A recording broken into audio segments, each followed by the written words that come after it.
show them the thimerosal bomb, which we keep in a metal container because we're a little afraid of it, and it's a very fine powder. This is thimerosal, which is labeled very toxic. Has cumulative effects, can cause damage to the kidneys, to the respiratory system, skin, to the nervous system. It specifically warns on here that it can cause reproductive and developmental toxicity, meaning that it can cause things like autism and other neurodevelopmental disorders. This is immensely toxic stuff. And it's a vaccine. And this is what's in the vaccine. It's important to realize we're talking about a whole range of products. Vaccines are a big one because, of course, you're directly injecting it. For example, this is tetanus vaccine. This one expires, it's a little outdated now, in 2007. And here's the thimerosal. 1 to 10,000 is a preservative. Perhaps the biggest one in the U.S., at least, that's for exposure to mercury is the influenza vaccine. Influenza vaccine is now recommended for all pregnant women, all infants, all children on a yearly basis. You're supposed to have last year's influenza? Understand that thimerosal is not added at the end. It's not like, well, that factory next year can make thimerosal free. Thimerosal, you either have to have a thimerosal free factory or you have to not have one. They add thimerosal at each step because the factory is not clean and not sterile. So you either have to have an expensive sterile factory where you don't need thimerosal, or you have to have one that produces thimerosal. It's going to need thimerosal or something the whole time. It needs to be stopped. This is the influenza vaccine from Adventist Pasteur, their flu zone. Thimerosal, 25 micrograms of mercury per dose. I'd like to point out that a lot of people didn't know, and I'm one of them. I've given 2,000 Rogam shots. I've been in vaccines for 35 years. I didn't know that Rogam had thimerosal in it. So I think a lot of the doctors were unaware. They were unaware that even the word thimerosal meant mercury. It's the Homeless Left with Matt Weinglass. Episode 135. They're all poison. And a real fake news update. And here's your host, Matt Weinglass.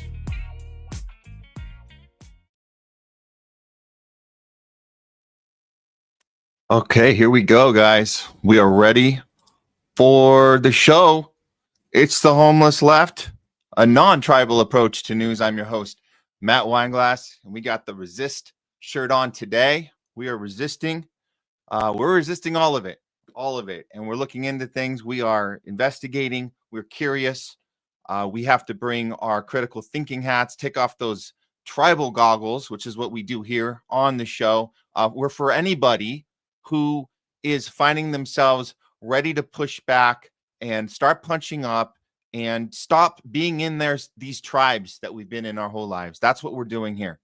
And the only way we can see the world clearly is getting out of our tribes.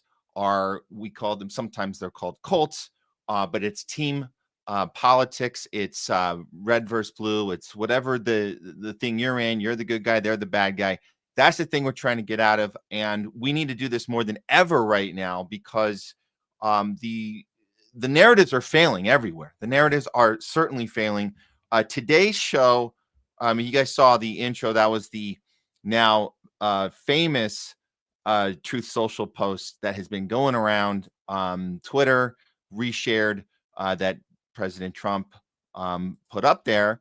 And we're going to look at that a little closer because it might not be all of what it might seem. And we know that there's a lot of medical freedom movement people, definitely that are in our community that have been championing MAHA this whole time. They get very excited when they see something like that. But we'll look a little closer at that soon later in the show. But we are calling today's show naturally based on that tweet that went out, or that Truth Social post. We're calling this "They're All Poison," and we're asking the question: is Trump finally ready to take on pharma? We'll have to see. But we'll get more into that. We got a real fake news update coming for you guys regarding RFK Jr. And this plot to remove him from HHS. We're going to be looking into the Freedom Flotilla, a apparent IDF drone attack that had happened yesterday. We have the Epstein birthday book. We'll look into that on a World War III watch. We're looking at the collapse of France and the Western media's narrative, which is crumbling regarding BRICS and the U.S. empire and our relationship to the rest of the world, which includes Europe. It's failing. It's failing all around. And that's obviously Israel has a lot to do with that. But overall, just this imperialism, capitalism / imperialism model is failing. It was never sustainable. It was always going to fail. We're probably living through that failure right now in real time. So we'll look at that. Also, there's finally some pushback to Israel as far as the sanctions coming. We have Spain putting sanctions on Israel. And of course, Netanyahu's threats, they continue on a daily basis. So we'll look at that. And then we got some news here in HOLLYWOKE. We call it HOLLYWOKE. We'll get to some the pushback from the VMAs that were yesterday. But also there is an actual fight back against the Ziowood part of this town. And we are seeing that also happen in real time. And that's very positive. And we'll look at some of that as well. So we'll be getting to you guys as well in talking back. So please, if you guys are on our normal regular platform, Rumble, that's basically where we have been running the show for the last couple of years. You guys know where to find us. That's at the Homeless Left Rumble and Twitter. Our new YouTube channel, because the original one was terminated. You guys know this. They terminated us for having these type of conversations. We're not, apparently, our words are dangerous, and they were hurting the community, making it unsafe. Not my words. Those are Google's words. Google told us that our words were unsafe for the community. But we started a new channel anyway. So we're THL Presents on YouTube. You actually can, I think people were telling us, if you type in just THL, we might actually come up now. I haven't seen it yet, but people are saying they're typing in just THL on its own and it's coming up. But you can do it with the @ sign. You'll get right to it with the presents. But look, they're coming after us, guys. There's a war here. There's a war on free speech. There's a war on a labor movement, on the working class. There's a war on the people. And they keep us divided. They keep us confused. They keep us living out of fear, constantly out of fear, checking in with our favorite news channel that's going to tell us that the other half of the country is to blame for all of our problems. And they're going to continue putting us through this never-ending cycle until it's too late. What's it all leading to? Well, we could say the technocracy age is here, or it's on its way here, and we've been talking New World Order. What does that look like? What does it look like when we're all connected to one global currency, to one digital system where we all have social credit scores and all this stuff we've been talking about? People have been talking about this for years, and it's always been listed as a conspiracy theory. But this is really seemingly to be what's happening. We're living through this in real time. So what can we do? We can continue to fight back as long as humanly possible and continue having these conversations. So it's all about your guys' engagement with us. And we're not just here to, entertain you and give you a distraction. We're here to equip you with the tools that you are going to need when you go out and fight your own battles, whether they're in conversations, whether they're whatever conflict that arises for you personally, whether it be with friends, family, in the home life, at work, out in the world. You'll be having these tools of how you can fight back and be ready for whatever that battle is. And what these battles look like, there's a lot of things they can look like, but they can happen at any time. At any moment, you might have a cell phone shoved in your face, and it might be that moment. You don't know how many people are going to be watching your reaction to what the hell is going on in Gaza, what the hell is going on in pharma, in our failed health care system, our failed economy. the war machine and where it's at now, and all the people that are suffering deliberately on purpose are suffering. Can you push back? Can you voice your truth and your voice of humanity on behalf of the people who can't or are unable to for whatever reason? They might be in flight or fight mode. So this onus then becomes on you, and you might have that moment. So we try to give you guys as much tools as possible as we learn from day to day, and we have to respond day to day and anticipate the week's happenings and the day's happenings moving forward. So, and we get better too. That's the other thing. We get better at engagement. We get better at assessment. We get better at investigation. We get better at figuring out what's the thing they're not telling us. What is the part they're leaving out? What is really going on? We get better at that. So we can all evolve and improve and get stronger together. We have to. We have no other choice. If we don't improve, if we don't get stronger, we only get worse. We only move backwards. You cannot stay still. You're either moving forward, or by definition, not moving forward is moving backwards, because they will get stronger. You rest assured, they will. Make no mistake about it. Their ability to utilize technology that's never been available before. This technology is so corrupt. You guys understand that about the AI, about surveillance, about all these things that we were scared about 25 years ago, during the Patriot Act, during the Homeland Security push, during the war on terror. We thought it was bad enough then. It's only amplified. It's only got exponentially worse. So we have to get stronger as a result of that. That's the only choice we have. So let's move on to the show today. We're going solo, guys. We're going solo. We actually have I'll plug it now. I'll tell you guys more later. We have, I guess you call it like a 9/11 special we're going to be doing on Thursday. So definitely tune in for that. We're going to have a lot of guests come on with us. So far, Jay Scott will be with us. We have Don DeBar confirmed, a few others that might stop by for a bit, but that's our Thursday show. So today, let's go solo. That's what we're doing today, guys. We're going solo, but we appreciate all your engagement, and I will personally interact with you guys later in the show in talking back. But we have a lot to get to today. You guys know how we always like to start the show on Tuesdays with a real fake news update. Here we go.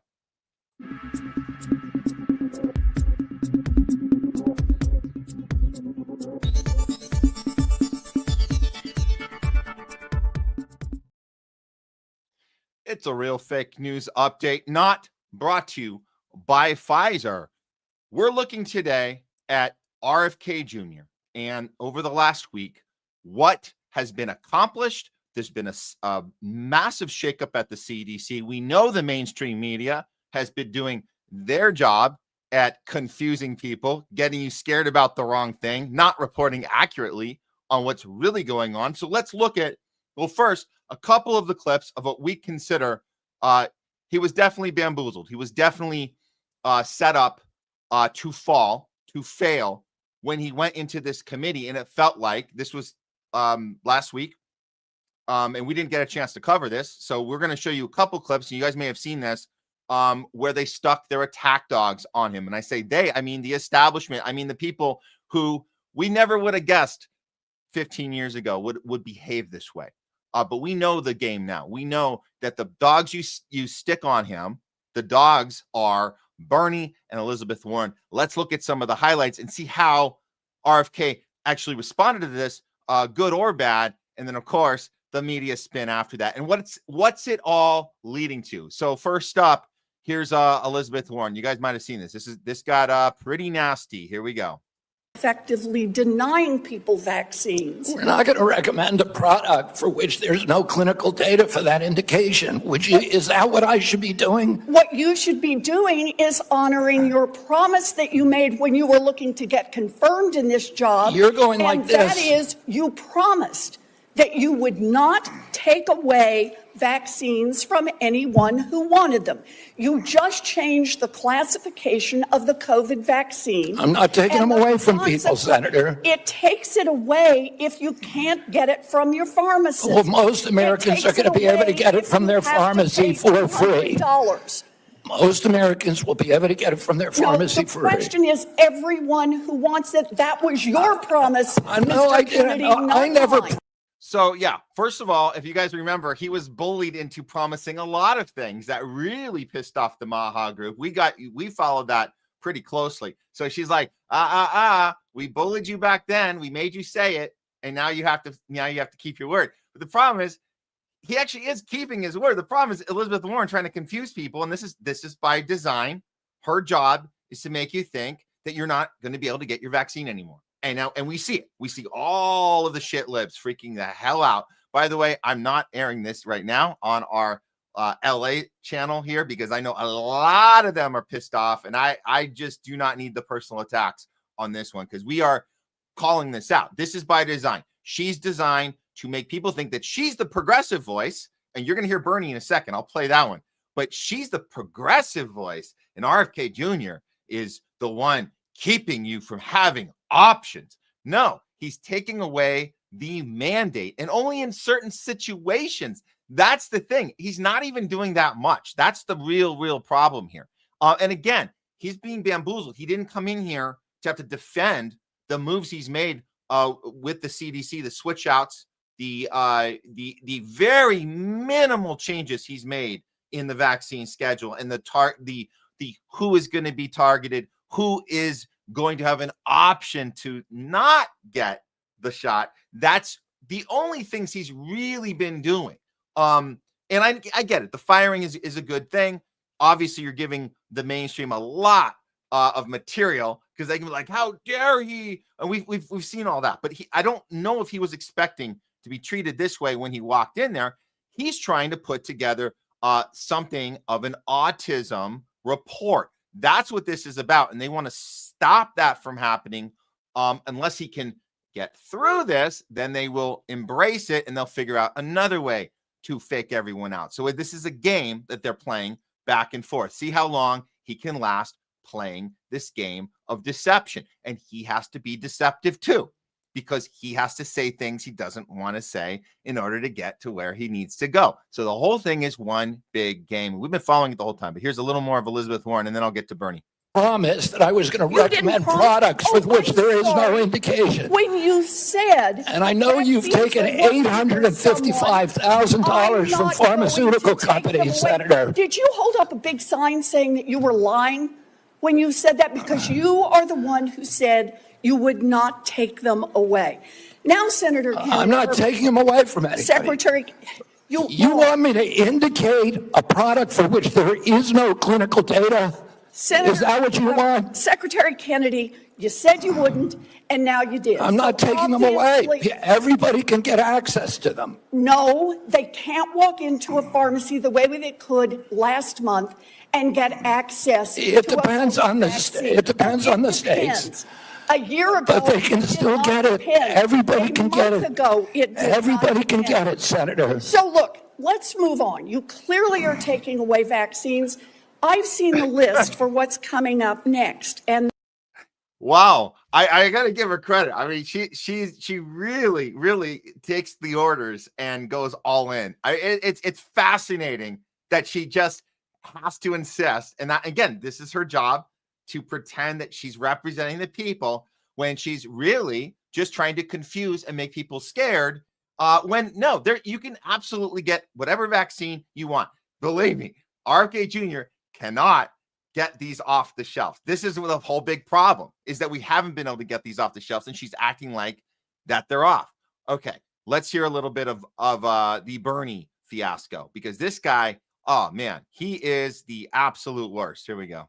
Single Republican, I don't mean to be political here, Mr. Chairman, has received PAC money from the pharmaceutical industry. Are they all corrupt as well? And I'm telling you, the American Heart Association has been co-opted by the food Everybody industry. but you, Senator. But you know what? When you ran for president, we have a corrupt campaign finance system. Maybe you will agree with me on that. how is it that, I mean, you guys are noticing this, right?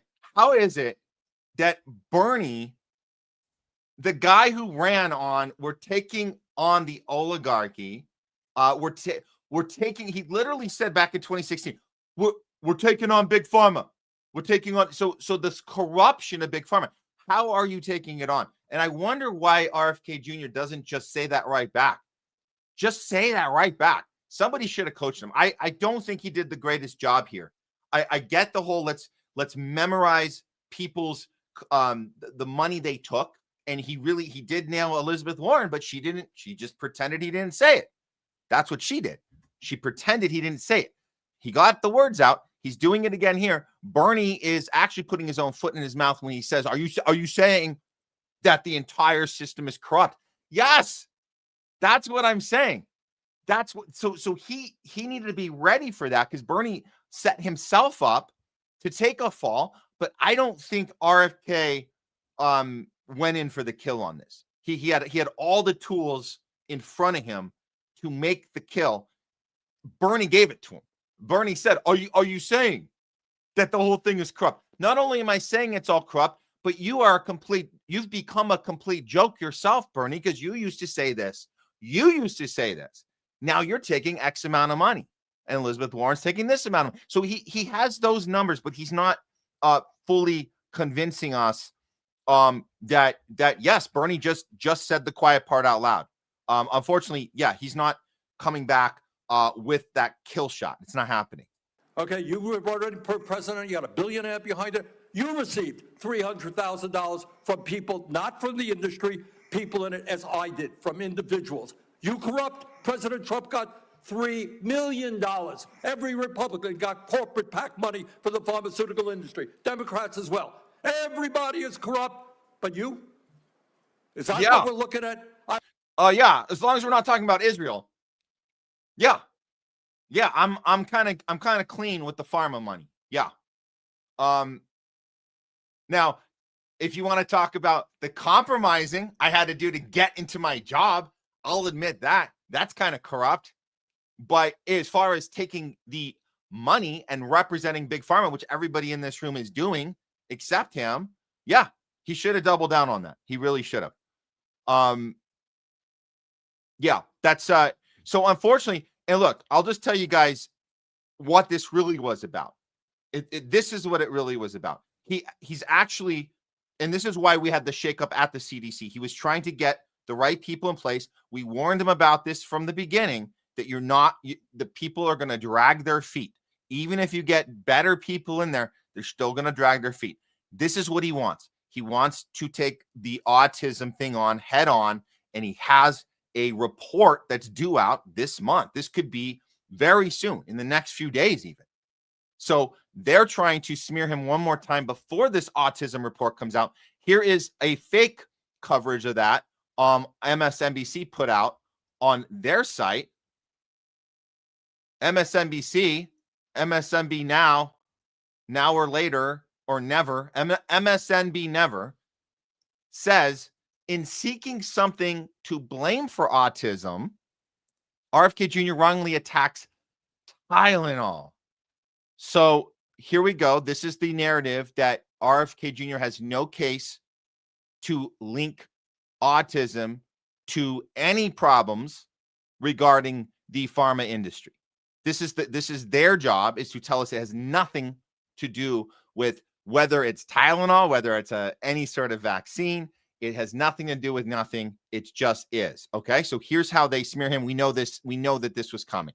But again, that's the timing here, that they want to make him as ridiculously sounding as possible before this report comes out, which he will put out. What will be in this report? Is it only going to be this Tylenol comparison? I hope it's more than this. I really do, because there's a lot more going on than Tylenol. But anyways, the news from the Wall Street Journal on Friday that HHS Secretary RFK Jr. plans to announce a link between Tylenol use during pregnancy and autism in children is a return to a, here we go, regrettable past when autism was routinely blamed on something mothers had or hadn't done. So this is the victim shaming analysis that makes you not look into the stuff that we're putting into our bodies, right?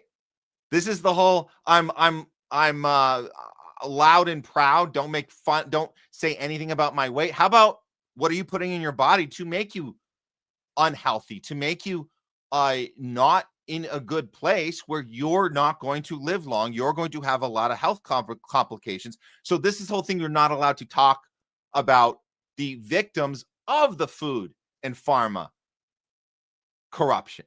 You can't talk about that. Okay, so that's what they're going back to this. Here we go. More than 80 years ago, autism, and this is what you do. You make the straw man case. You come up with the most insane argument on your opposition to make you look like you have a case. That's the oldest trick in the book. They're doing it right here. More than 80 years ago, autism was blamed on a presumed lack of affection from parents. Well, that sounds dumb. That means the next thing you say has to be true, right? MSNB never. Later, Kennedy would help whip up public sentiment that autism is caused by vaccines. Can you believe the guy? A product that has no liability, a product that doesn't have to show any results of any sort of controlled placebo test results ever? Really? What's the nerve of him for making any sort of suggestion? The science doesn't show that. It also doesn't show it's caused by, and this is the ingredient in Tylenol. In fact, doctors and scientists say it's safe to take it during pregnancy. But of course, Kennedy is reported about to argue that this active ingredient in Tylenol, which is also found in other over-the-counter pain medications, is a culprit. The journal also says Kennedy plans to promote folate as an autism treatment. So that's what this whole thing has been about. And now let's see the real smears coming when you turn on MSNBC and you see this guy, John Ossoff, on Jen Psaki's show, really sending you guys a message of how this guy needs to be what? Removed. He's not fit to be HHS secretary. And there's a lot of people who think that he's going to be out really, really soon. I think he's going to actually hold on a bit, but there's definitely been a massive attempt and a lot of money spent on getting him removed. I think he might hold on, but this is the type of attacks you're going to see if you turn on MSNBC Never. Here it is. Kennedy is demolishing our entire public health infrastructure. It is negligence. It is, I think, willful and malicious in some cases. I think he holds these scientists and doctors in contempt. He has a chip on his shoulder and an axe to grind. And he has no business leading the Department of Health and Human Services. Have you seen enough? Do you think he should resign? Absolutely, he should resign. And he never should have been confirmed to begin with. He is utterly unqualified for this role. And in any normal Senate, he never would have gotten so much as a hearing. I mean, this is someone who throughout his public life has embraced just about every piece of quackery and pseudoscience that he's come across. He needs to step down. What he is doing at HHS is gross mismanagement that is putting this nation at risk. And the demolition of the CDC has lowered our nation's defenses against deadly disease outbreak and is putting lives at risk. Secretary Kennedy must resign. There you go. There you go. So that's an active narration coming from mainstream to get rid of RFK Jr. You can guarantee the money has been put into the efforts to do that.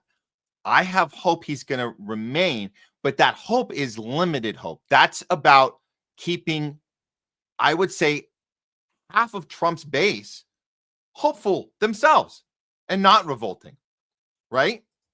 Because you've got to keep half of the base happy, right? That's a thing. So if he gets removed, there's going to be protest.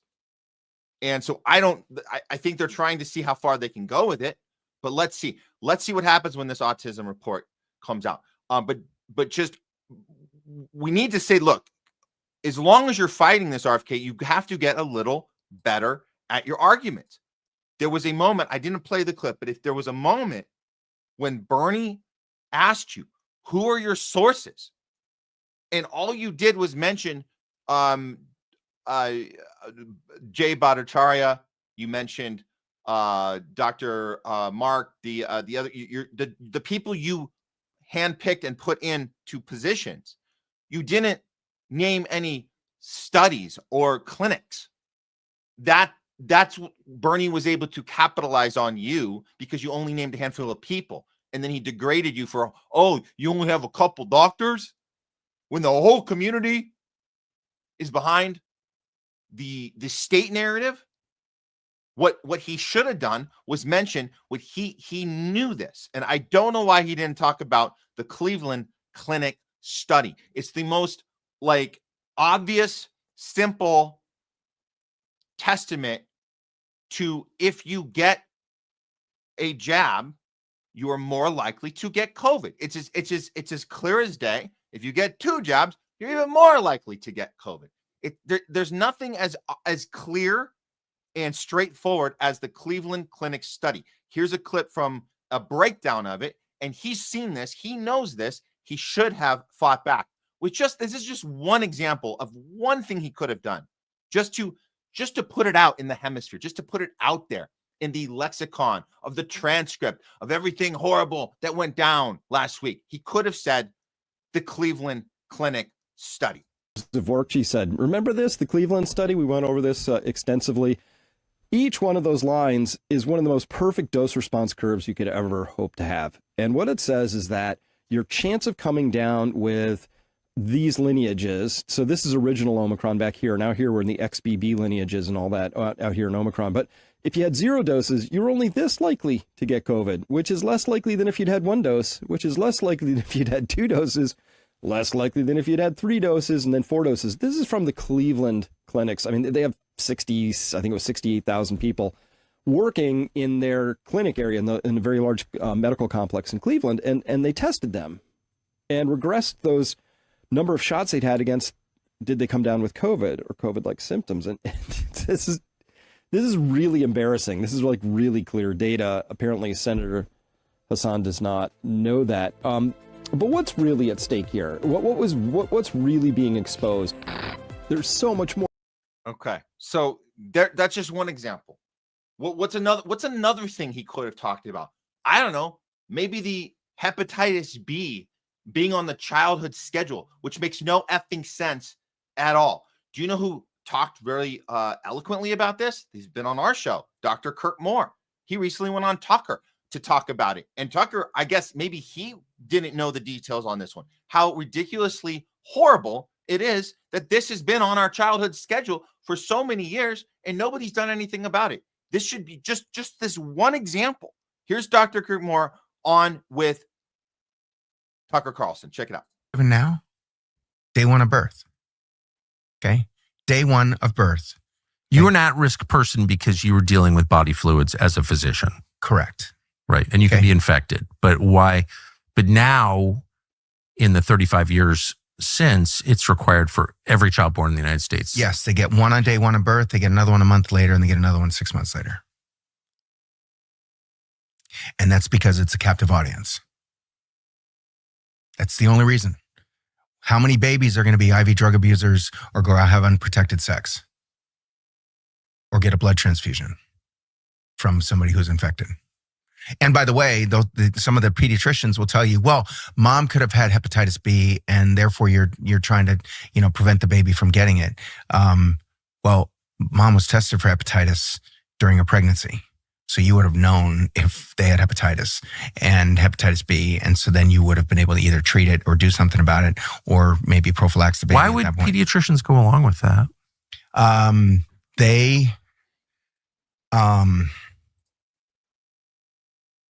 To put it bluntly, money.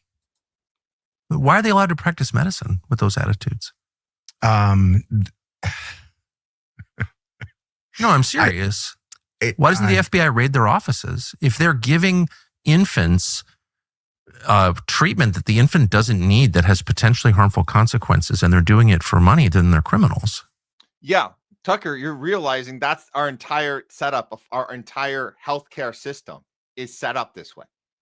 We've been screaming about this forever. We've been talking about the financial incentives for boosting people and getting them the jab and getting them, not to mention the COVID deaths and everything.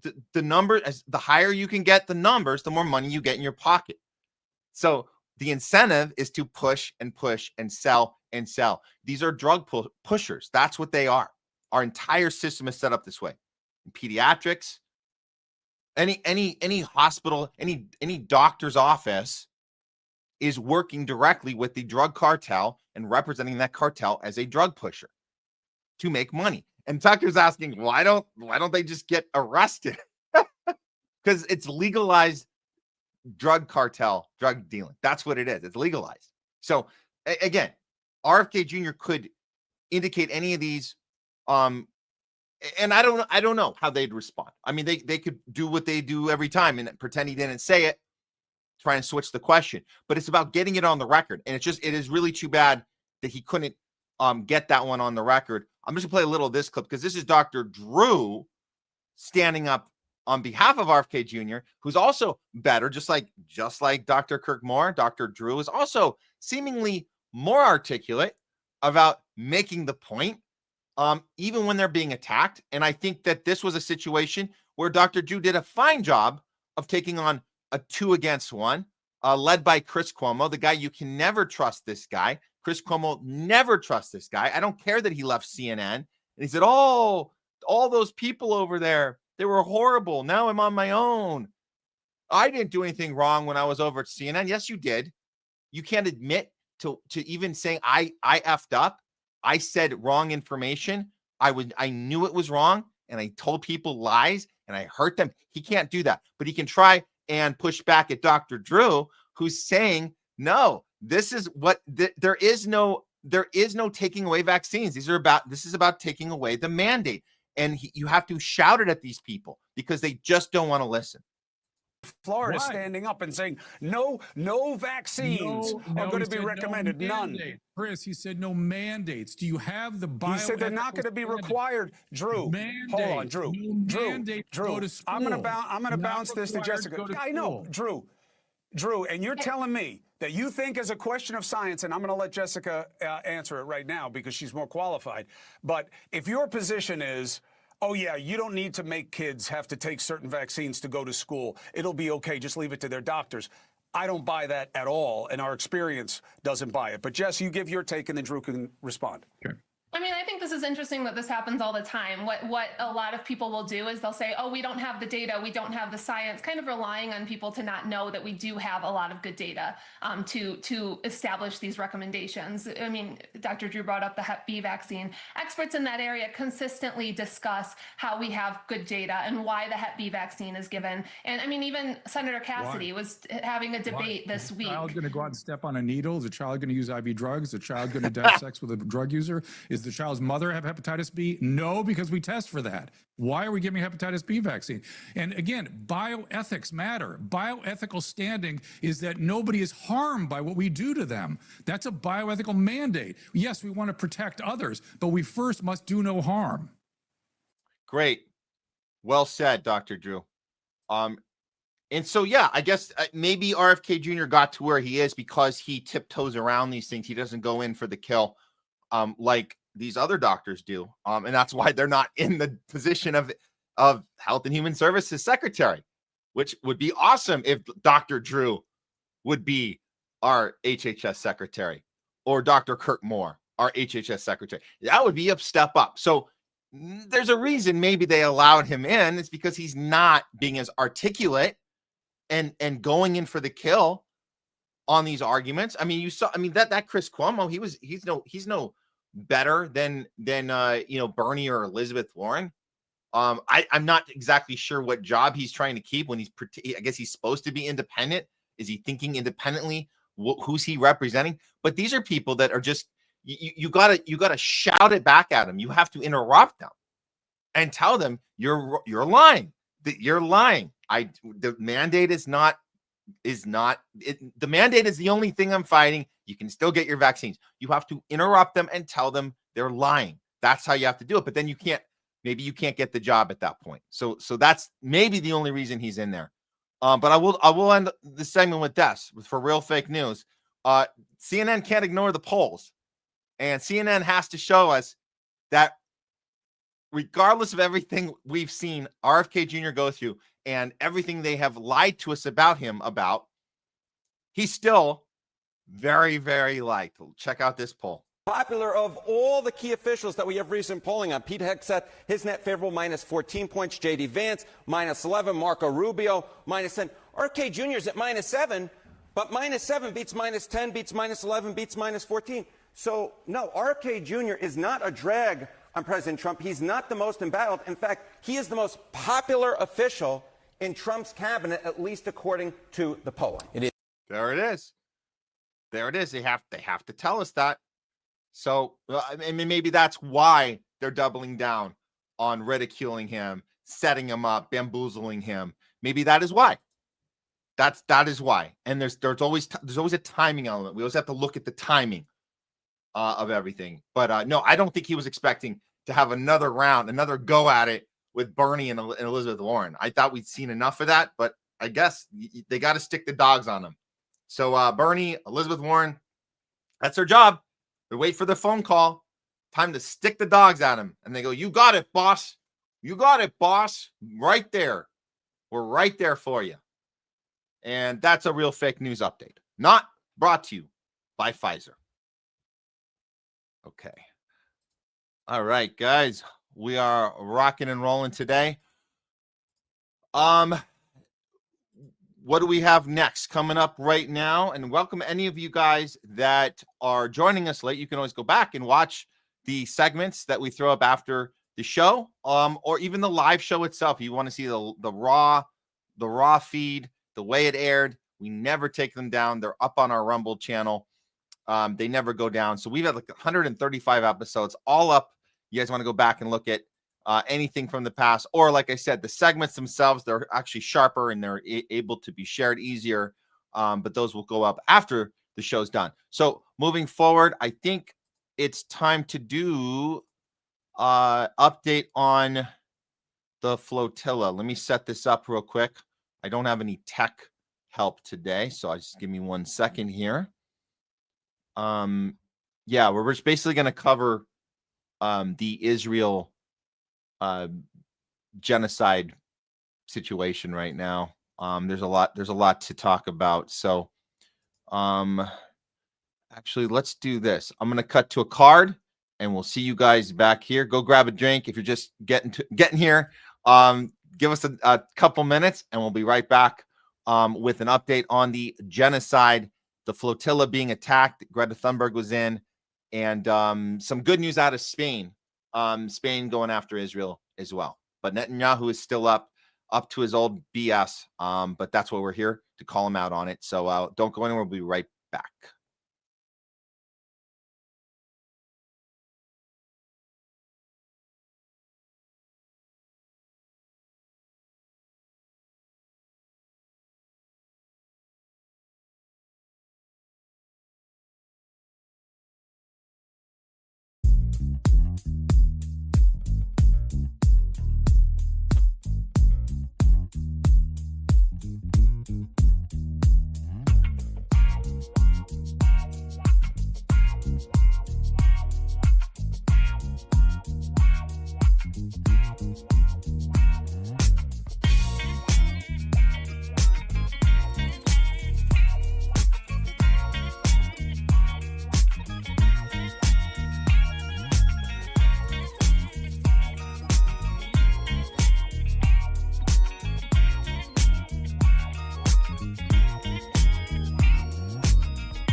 We're back. We're back.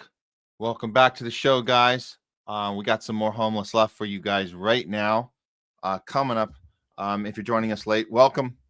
You've only missed a little bit. We got actually a lot more show coming up here. So, without further ado, let's get to our next story. We reported to you guys last week. We reported that the Flotilla had some weather problems. This is the third attempt at getting aid to Gaza from a humanitarian group being put together. The Flotilla, this is an entire caravan of ships coming out of Italy. Greta Thunberg was on the original one. We told you about how that one ended. Craig Pasta and myself kind of debating whether or not that was sincere or if it was just for show. It seemed that Greta didn't have her shit together, as they say, the first time. It sounds like, and then the second one happened. You had the labor movement activist Christian Smalls was on the second one. Both of those first two were detained. They were treated really, really horribly, really bad conditions, especially Christian Smalls. He was assaulted by the IDF. He's come back and spoke about it since, but this was another mission they put together. Greta's back on that. She's got some other people on there as well. And it looks like this one, as we reported last week, this flotilla has a labor movement backing now from the ground, from Italy, from the dock workers who said out loud, and these are the Italian workers, this is what they said, that if they block this flotilla, we block everything. And they have the ability to do that. So this Italian dock workers, they prepare to strike for the global flotilla. This would be the one that, again, it got delayed because of weather, but it finally got off and going a few days ago, and it's preparing to get to Gaza by early or later this week or early next week. I don't have an exact date, but it's coming up soon. Yeah, they're ready to shut down. And when they say shut down, they really it's not a joke. These guys can do that. They have the ability because they control a lot of the trade going through Europe to Israel. They just have to get all of the unions on the same page, which they have. So we covered this last week. This has been the demands that you allow this flotilla to get to the destination. And if the IDF does anything, then you will face the consequences, Israel. You will not have the support of the workers. And there's nothing our governments can do about it because we decide to shut down the labor force because we are the labor force. And that's how protesting works. You make your demands and you demonstrate this is what the world looks like if we don't do our jobs. And this is who's going to suffer in this case. Okay, so all that's been put out there. We thought maybe they'd make it. Maybe they'd make it this time. Maybe Israel would go, we don't want all of our trade being shut down from Europe because of the workers. We don't want that. Well, unfortunately, this flotilla was indeed attacked. And this happened yesterday. Here's what we know so far. This isn't a very good telling of it, of course, because it's coming from the mainstream, but we're going to piece this one together. Here it is. So they're using this. This is Greta. They're using a picture from the first flotilla, the worst picture they could find, just to let you know. So Gaza-bound aid boat carrying Swedish climate activist Greta Thunberg set on fire after drone strike. They have that in quotes. The Gaza-bound boat carrying Swedish climate and political activist Greta Thunberg has been set on fire after being struck by a drone. The crew have claimed. You see how they say they claimed it? So we don't know if it's true. The Portugal flag vessel was reportedly hit while anchored outside the port of Sidi Bou Said in Tusciane. Now, the Global Summit Flotilla, the organizers of the flotilla, added everybody is safe. Okay, so no one got hurt and no one got captured. Okay, that's good news. And if you go down to the bottom here, the spokesman for the Guard told the Tunisian radio station, this FM radio station, that the reports of the strike have no basis in truth. And then you look at their backstory, which is also very disturbing, telling us that, okay, so you have the 20 boats in a convoy that are supposed to deliver food and medicine to Palestinians in an attempt to break the Israeli blockade. The flotilla, which departed Barcelona last week, is expected to reach its final destination next week. Really? I hope it is.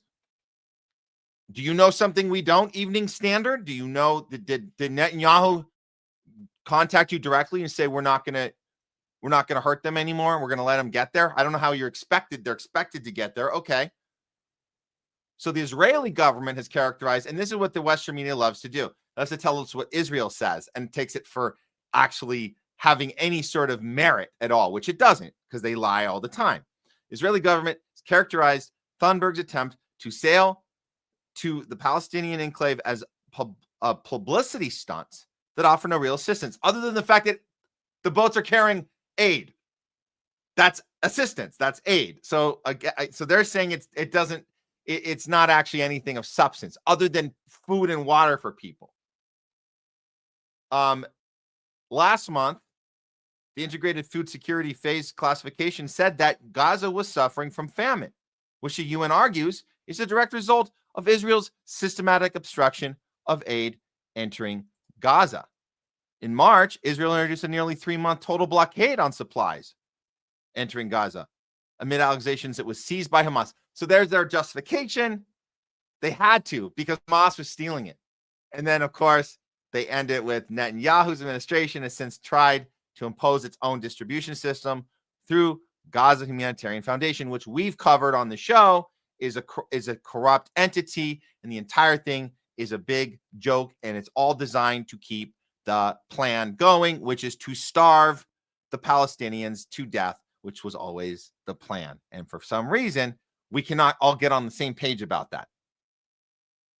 So now we have to go to other sources to get what's really happening. This is from suppressed news. The footage, we're about to see this, is the moment it was bombed by a drone right off the coast. It's the family boat carrying committee members under the Portuguese flag was struck by a suspected drone. This is the boat that carries the same people that were on the previous one. That includes Greta Thunberg, as we said earlier. And to verify everybody is safe, no one got injured in this.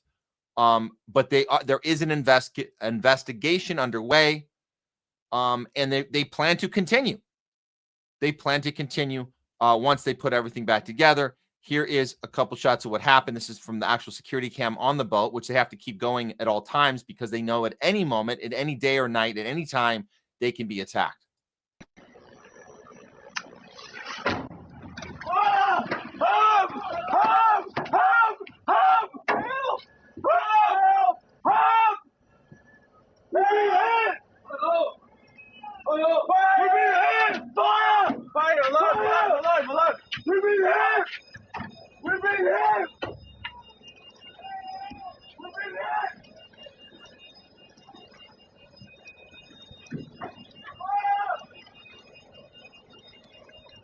And here's another shot of it from outside in the water.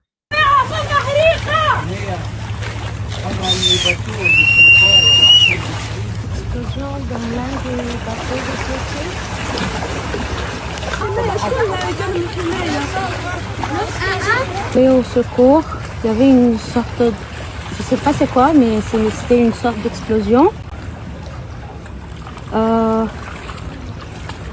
Là, c'est live. J'espère que les personnes vont bien. Okay. Now, there's a ton of smears online as well about this. There's one false claim claiming that they did it to themselves, that they faked it. So we've seen every sort of twist and turns, and these are all Israeli accounts. I'm not even going to bother to show you guys this because we looked at that and we're like, how are people putting this out there, pretending that this wasn't a strike, pretending that they're going to go out there and do it to themselves. So this is the kind of reaching that we see coming from Zionist accounts. So I'm not even going to do them any sort of, I'm not even going to give them a platform to show these horrible, horrible depictions of what is obviously an attack. Obviously an attack. You just have to look at patterns, guys. It's not it's not hard to do.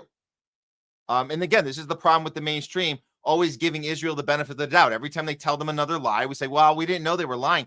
Yes, you did. They lie every time. So you just look at patterns of behavior. It's not that hard. It's not that hard.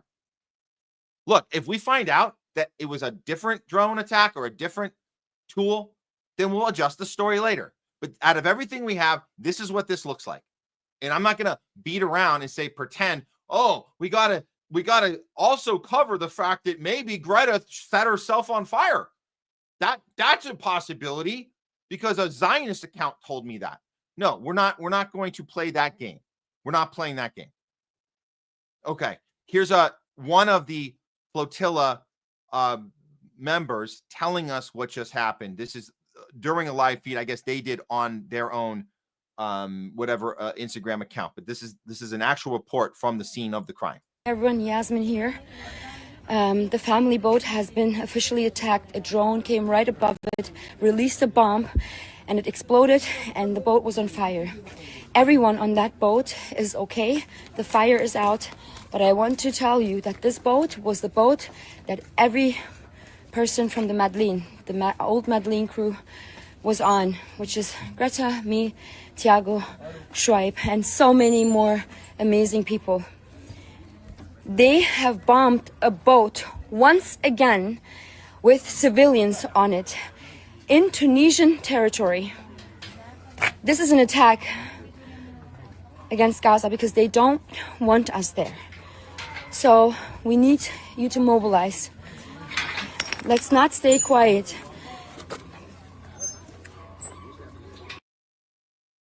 And this is just what we're going to have to do. Mobilize. And this is, again, back to the workers. We know that the workers have said, we will shut it down if you guys come after the flotilla. And they have. So we'll keep an eye on what's going on in Italy. But meanwhile, over in Spain, there's also some good news. So it seems that we're getting little by little, we're getting responses to Israel's crimes. We're getting pushback. We're getting people standing up, people in the streets and governments. Let's see what the prime minister is up to in Spain, because this is also very important. Here we go.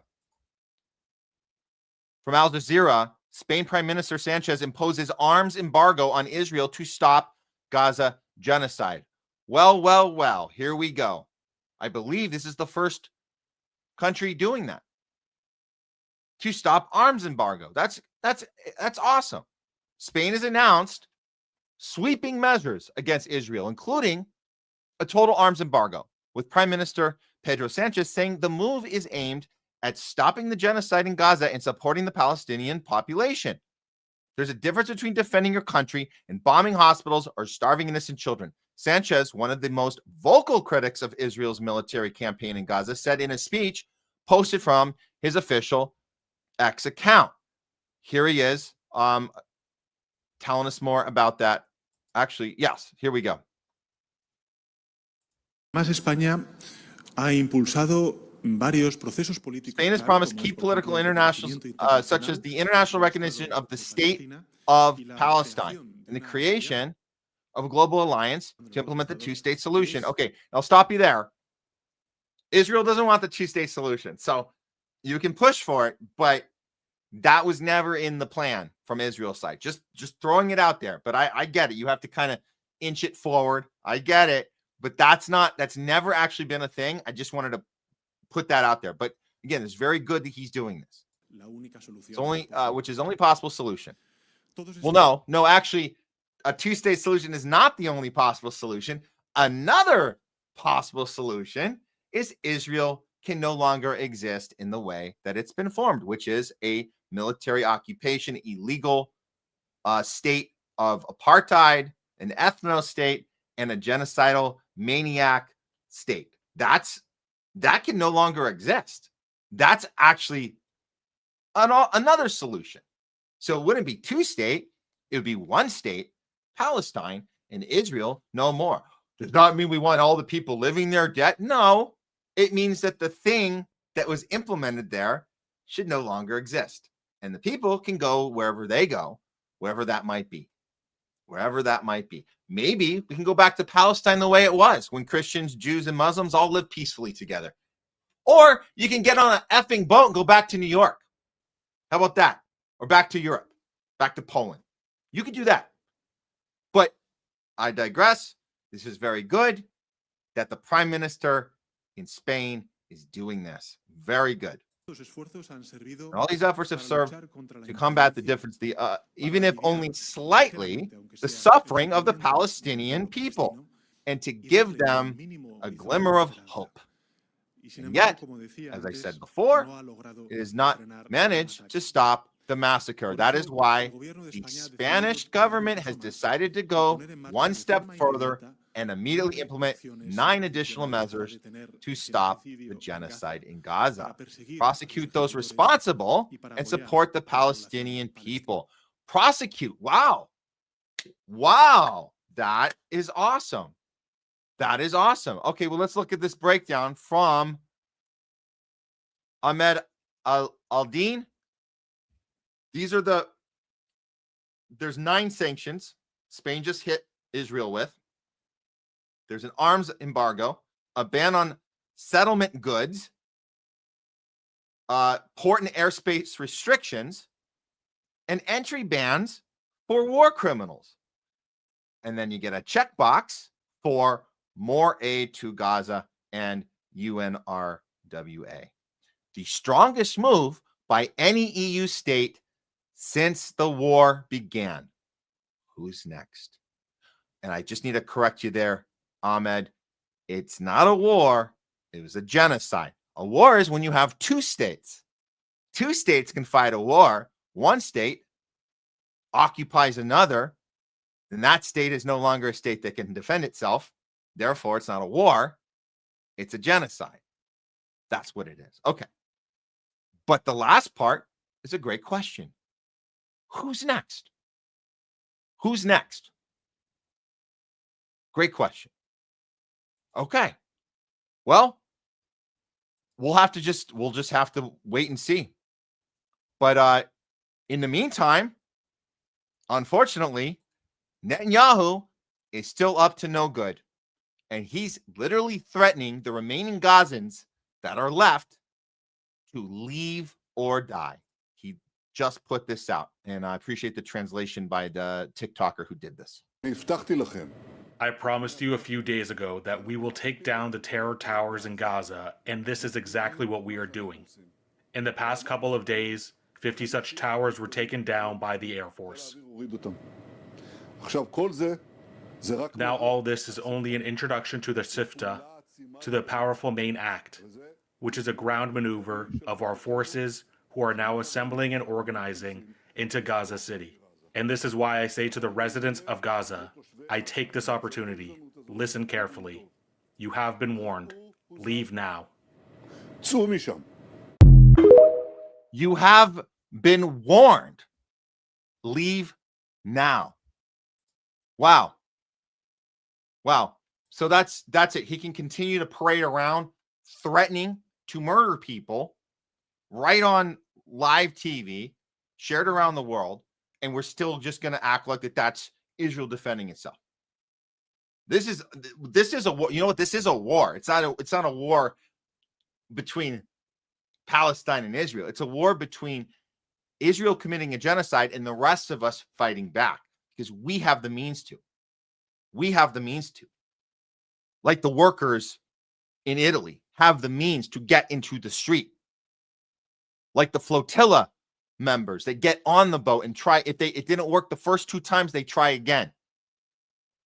We have the ability to do this. The kids on the college campuses have the ability. We have the ability to make demands, to cut off funding, to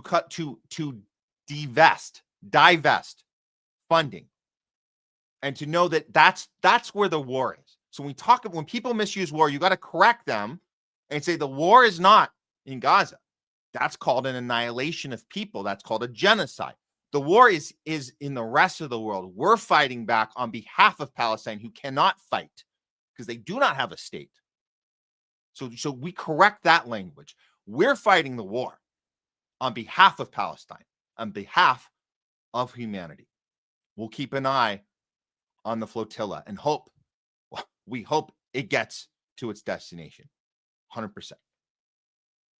Okay. Let's move on to the next story. Oh, it might be time to look at Epstein's birthday book. Yep. I think it's time to look at the birthday book. Okay. Here we go. We'll just keep the show going here, guys. And I see a lot of comments. I'll start to organize those soon and get back to you guys. Again, one man show today. One man show. I do appreciate all your guys' support, and we do have some mods out there. I think they've been helping. I know Leslie's been helping. I'll take a look at some of them here in a moment, and start to organize that. But this is this story came up yesterday. Let me just almost got this set up here. Hold on. Yeah, you guys heard of the Epstein birthday book. Woo! This is a tough one. This is a cringe one. But we'll get through it, guys. We'll get through it. Okay. I think we are good to go on this one. Okay. Let me grab a couple more. Okay.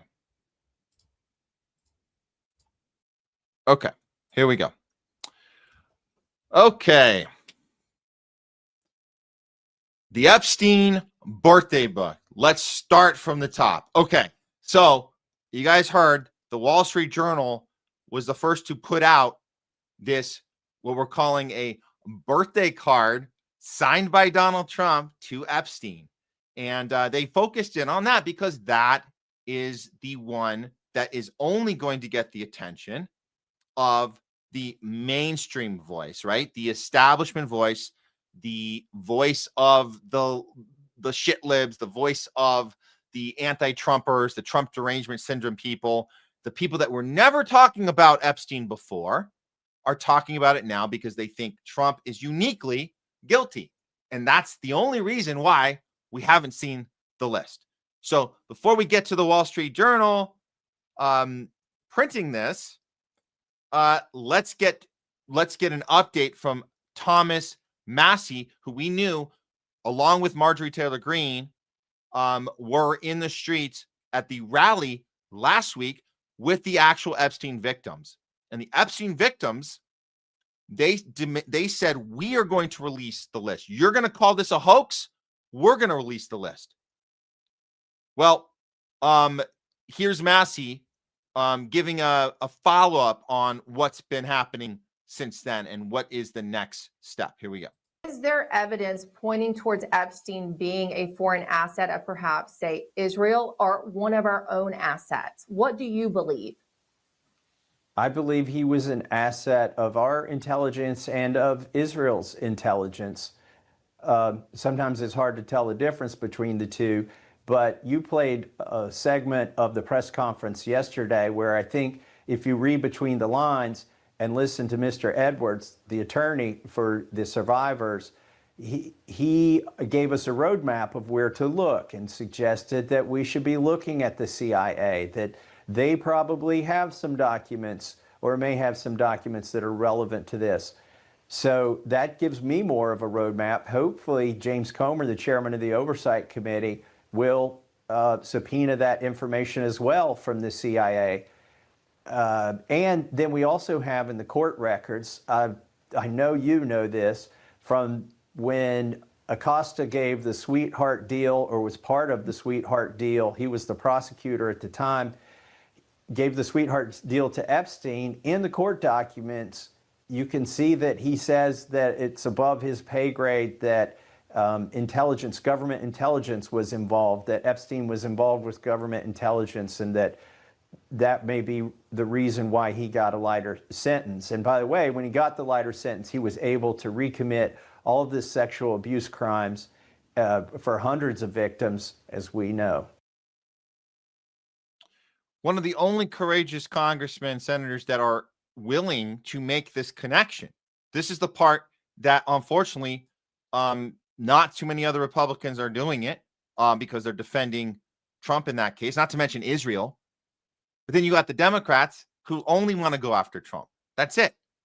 And so they don't want to talk about Israel. They don't want to talk about the other people on this list, the other people that have birthday cards. We're going to get to the birthday card part of the story here in just a moment. But this was a quote also from Massey, and this is important because this is about what we can get away with when we're fighting certain logistics and legal ramifications. This was pointed out since the rally last week. Thomas Massey says the survivors said that they had decided to compile their own Epstein list, but the reality is if they try to release that list, they're going to be sued for homelessness. They will be attacked. They will have death threats. What my colleague, and this is where the team up with Marjorie Taylor Greene, what she volunteered to do, and I volunteered to do, is read that list on the floor of the House of Representatives, because our founders put into the Constitution speech or debate immunity, which says we can't be prosecuted for what we say on the House floor. That's a great solution. I'm glad somebody pointed that out, because we do not want these victims to be attacked anymore. Because they're going to continue. Well, they're going to be attacked, but we want them to be protected as much as possible, legally, of course. So this is the way you do that. So great. This is good news. So all of this is going on at the same time. Trump has quadrupled down on the hoax claim that this is a Democrat hoax, which is genius, by the way, for him to do that, because it certainly has confused a lot of people.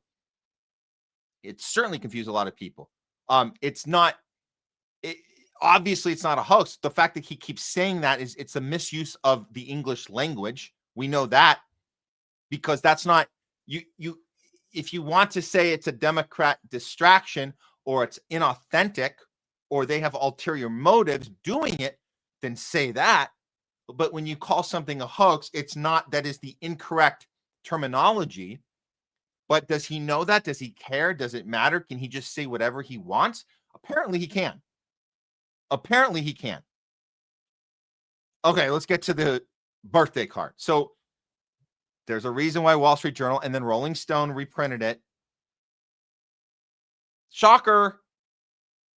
Congress reveals Epstein's birthday note. Trump said doesn't exist. Again, this is the only angle they're allowed to take, because this is what it's about. It's big, bad, evil Trump. It's not a corrupt system of power. It's not showing us all of the birthday notes, although we have a lot more of those that we have found that have been released. Why does the Wall Street Journal, why does Rolling Stone only want to print this one? This is the only one they want to print.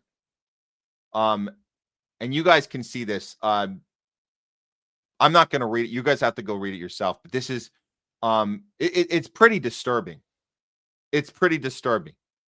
Somebody tried to do a mock one of this, or a fake one, and they drew it wrong. They drew it with like it was a grown female, a woman. This is clearly drawn as an adolescent. This is on purpose. And apparently Trump made the drawing and then wrote this out. So why would they print this and then stop the story there? Because that's what they pick and choose what they're going to put out there. Why wouldn't they show us any of the other birthday cards? There's a bunch of them, and they're all very, very disturbing. And I actually was debating whether to show any of them on the show with you guys, because they're all extremely disturbing. But we have to show you a few of them so you understand the significance of the fact that on one side you have Trump saying, oh, no, it doesn't exist, or there's a fake signature. On the other hand, and not to give him any cover here, but some of this other stuff was on a whole nother level of disgusting, like a whole nother level of disgusting. And you can piece this together and say everybody that participated was participating in something not just illegal, but immoral, disgusting, perverted, criminal. You can't really charge someone for a card that has grotesque stuff on it, but you can get an idea of where everybody was, and it does ruin the narrative. Again, the mainstream establishment narrative that Trump is this unique villain that has a lot more to hide than anybody else ever has.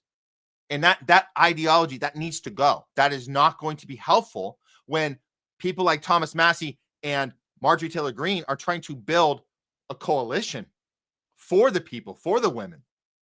You guys remember Believe All Women? You guys remember #MeToo? That was mostly Democrats on that. Well, what happened? Where are they? We have Ro Khanna. Ro Khanna came out last week. But the mainstream is not reporting on this. Why won't they print these ones? Why are we showing? Again, I'm just going to show a couple. This is a Clinton one.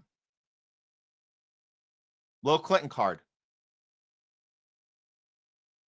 I'm not going to read that one. There's one that is real. It's a drawing, and we're gonna cut it off after this one. But there's a ton more. You guys can search them. A ton more. This birthday book. It's not just a note from Trump. This is a drawing. I don't have a reference of who drew it, but it's in this elaborate book designed to, again, this is the mindset of the powerful, disturbed, powerful, sadistic, basically evil people that put out birthday notes and messages and drawings like this. This isn't, let's draw Jeffrey Epstein surrounded by women of age. This is specifically depicting underage girls, especially in that 1983 part. And then to say, what is this? 20 years later, from 1983 to 2003, what a great country. So it shows you can buy whatever you want. In 1983, you have to give balloons to little girls. In 2003, the little girls will come to you because you have the means to buy them and force them. And that's power. So what a great country. That is a reference to power. Look what power can get you. Anything you want. And it goes well beyond being satisfied by consensual adult behavior. This is with power, you can force things on people. You can hurt people and get away with it. You can blackmail and bribe them, and you can destroy them, and you can laugh and smile and joke about it and mock them the whole way. That's what a great country this is. And that's what's being demonstrated here. And I just wanted to show that one. You guys can go reference them yourself. But make no mistake, this narrative, it's getting very twisted. It's getting very jumbled. And and this is not just on the left. This is not just their Trump is uniquely evil is getting. Obviously, Trump's hoax mantra is also getting harder and harder to hang on to. This Democrat hoax. What is this Democrat hoax? Well, guess what? Guess who had to answer for it just today? We got the clip. Press secretary. We got the clip. Carol Ann. Good luck on this one, because you're going to be asked about the hoax. How are you going to justify it now? Good luck. I wouldn't want your job. Something you said the Epstein documents are a hoax that Democrats are perpetrating against the president. You said he didn't sign that check, that he didn't sign the birthday card that he allegedly signed. So what is the theory, since these documents came from the Epstein estate? Who is I guess in your view, faking these documents? I did not say the documents are a hoax. I said the entire narrative surrounding Jeffrey Epstein right now that is absorbing many of the liberal cable channels on television is a hoax that is being perpetuated by opportunistic Democrats like Ro Khanna and the others whom you saw on that press conference outside of Capitol Hill, who are trying to push this hoax against the President of the United States. What exactly is the hoax? I'm just trying to understand what's fake. What's fake is not the The documents. hoax then? is the Democrats pretending to care about victims of crime when they do not care about victims of crime, when they have done nothing to solve crimes, when they have done nothing to lock up child pedophiles and child rapists across the country, and when they are now using victims as political props to try and, again, smear the President of the United States and drag on this bad story about him. It is a distraction. The Democrats view this story as nothing more than an attempt to distract from the accomplishments and the achievements of this administration. And that is what we mean when we call it a hoax. If he didn't sign these, if you said he didn't sign the birthday card, he didn't do this, he also didn't do the check, those were in documents from the estate. So what is the working theory as to why he's in them? The president has one of the most famous signatures in the world, and he has for many, many years. You know that, Maggie, you've covered him for a long time, long before he assumed this office when he was a businessman in New York. The president did not write that letter. He did not sign those documents. He maintains that position, and that position will be argued in court by his lawyers. The president is very confident he is going to win this case. Wow. Nice way to spin it. But do you guys see how she has to redefine the use of the word hoax because it was being misused the whole time? Was Trump aware he was doing that the whole way? Did he care? Either way, she had to account for it now. I got to give her props. That was good. She ended well. But look, again, this narrative is failing. The more that comes out about Epstein, the louder that Thomas Massie and Marjorie Taylor Greene and Ro Khanna, for that matter, the louder they are about it, the harder it's going to be for Trump's side to keep their narrative alive, and the harder it's going to be for the shitlibs to keep their narrative alive, because they're all crumbling together. This birthday book is yet another example of both sides picking and choosing what they want to highlight and what they want to suppress. At the end of the day, the Epstein files, the Epstein story is not going away. It's not going away. We will keep talking about Epstein, and we'll keep following this very closely. Okay, guys. Before we move on to the next segment, I have to give a shocking and unfortunate update on one of our viewers, our loyal viewers. Wish ago, I'm hearing from Leslie and I'm seeing in the chat, this was not a good weekend for you out in London. Okay. This was just brought to my attention. So one of our viewers, part of the homeless left, wish ago, was arrested in London on Saturday. A pre-charge of Section 13 Terrorism Act of 2000. He was one of 850 people. He wrote in about it here. Let me throw this is again, we're just hearing about this now. This is breaking news for at least for our viewers. Thank you for sharing this with us. Wish to go. You were one of the 850 plus people arrested for holding signs in London on Saturday. So these Terrorism Act of 2000 is a pre-charge Section 13 Terrorism Act.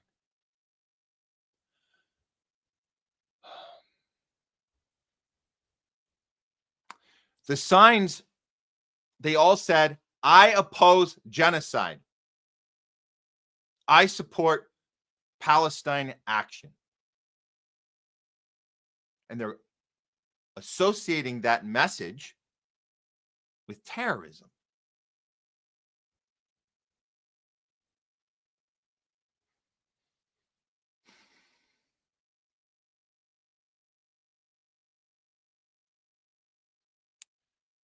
Okay. So you're in the process of DMing us more info. I appreciate that. This sounds like complete chaos. Yeah, Leslie chimed in. This is sounds like complete chaos. The officers are certainly on the wrong side of history. We know that. So here's more of the story here. Weeks ago, I was sat down for 6 hours with a sign before arrest. I was then in a queue of arrestees for 5 hours. I was then put in a riot van for over 2 hours waiting for an available cell. Long night. We certainly feel for you, Wichio. This must have been a horrible experience for you. Obviously goes without saying, you are clearly on the right side. Anybody that is participating on the wrong side and they're doing their job and making the arrest and putting the charges and doing the paperwork and doing this to you, I don't know what to say to these people. Why are you doing that job? Why don't you quit? Why don't you say that's not what I signed up for? I never get this about police. I don't get why we don't understand that police are just as bad as these three-letter agencies, FBI, CIA, Mossad. What's the difference? They train. Our police here in the U.S. train in Israel. I bet they also train in Israel, in London. This is horrible. We're so sorry that this happened to you. Okay, so it looks like, according to Wishko, you're going to send us the video. Let me see if I got it now. And we'll see if we can even get this up. I know you're going to be covering this. Hardlens Media is going to be covering this as well, which is awesome. But we want to give you as much exposure on this story as possible. This is very important. Let me see. I might have gotten something here. Hold on. Let's see if I got the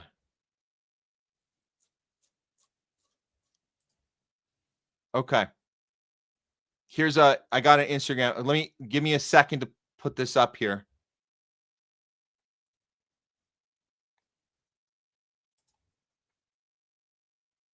Okay. Let me see if we can get this up.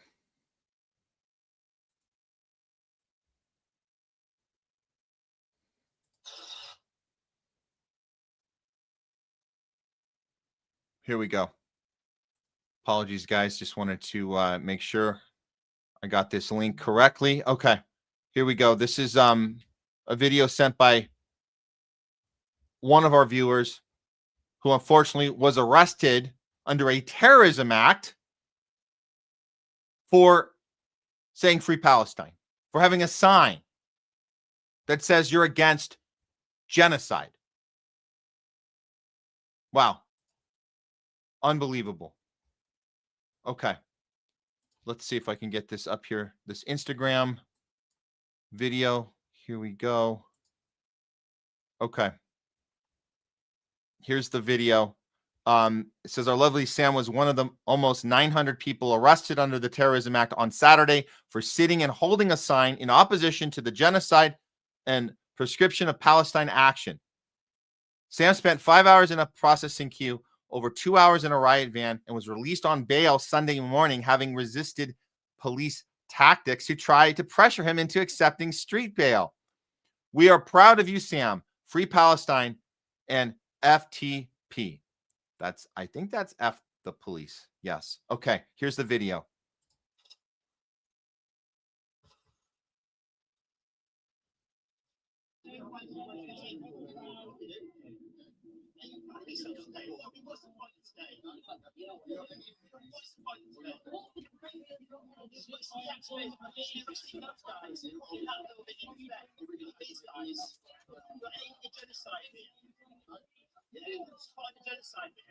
Sam, do you want this one?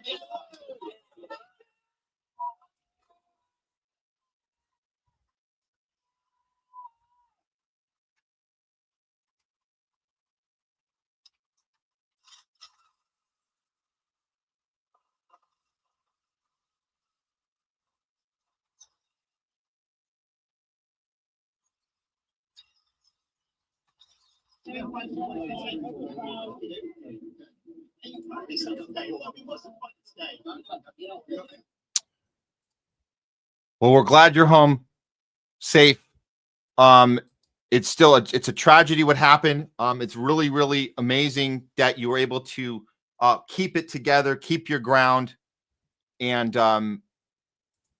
get home safe. But this is an example. Again, we hear this all the time here in the States, that the stuff happening over there, it's not going to affect us here. Well, it certainly will. It certainly will. These and this goes back to, and this is a terrorism act from 2000. So the seeds had been planted years ago, guys. Years ago. The seeds were planted. We had the Patriot Act. We had Homeland Security. Apparently there's a terrorism act in London, in the UK, that was being referenced here for the arrest for a sign saying I'm against genocide. And now you have to, so you're out on bail, but you have to now go to court. You have to, the amount of agony that you're going to have to go through here on behalf of people who can't defend themselves, which is what free speech should be about. We should be able to go in the streets and protest whatever we want to protest on behalf of ourselves or whoever is not there with us, or whoever is there with us. That's what the First Amendment is about. So it's being taken away in London, in England. It's being taken away here as well. It's only a matter of time. We have these pre-crime divisions being set up, people getting knocked on the door by police before you even show up to the protest. How about that? That's next. That's next. I'm glad you made it out okay, Wishigo, and I'm glad you're getting this out to people. I'm really glad that Kit is going to be covering this as well. Had to piece this together in real time because we found out about it live on the show. But this was breaking news for us, for our audience. Thank you for sharing, and thanks, Leslie, for getting the information to me as well. We will continue to follow up on this, and we hope you are home safe. We hope there's no more problems. I mean, obviously, there's going to be problems having to deal with the court stuff, but we should get this story out to as many people as possible and make sure you have the support you deserve to have for this horrible thing that happened to you and apparently 900 other people. Wow. Unbelievable. Should definitely be a class action suit here to represent all of you who were affected by this out in London. But yeah, we give our support here from the homeless left, and we hope you're okay from here. But yeah, never stop fighting for Palestine, never stop fighting for humanity, and that's what we're going to continue to do. So thanks for sharing that. Okay. I'm going to take a 2-minute, and we're going to get ready for the next. We got some more show for you guys. We certainly got some more show here.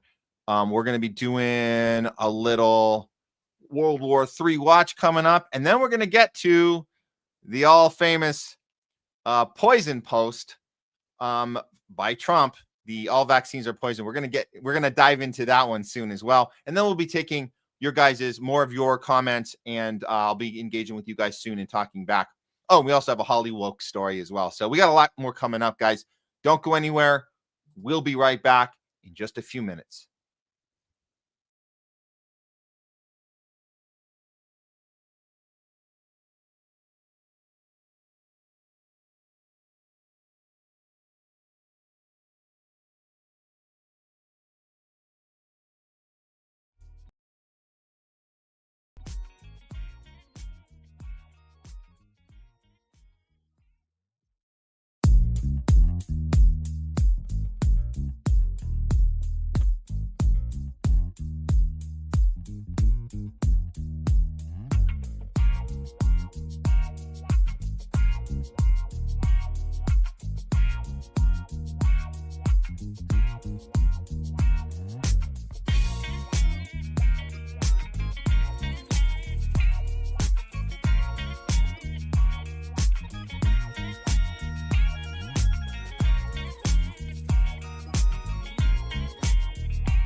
we go. It's World War III watch. Let's just face it, it's already started. What we've been watching is a crumbling of the Western media narrative on BRICS and on the U.S. war machine, American imperialism, and how America and Europe, how we relate to the rest of the world.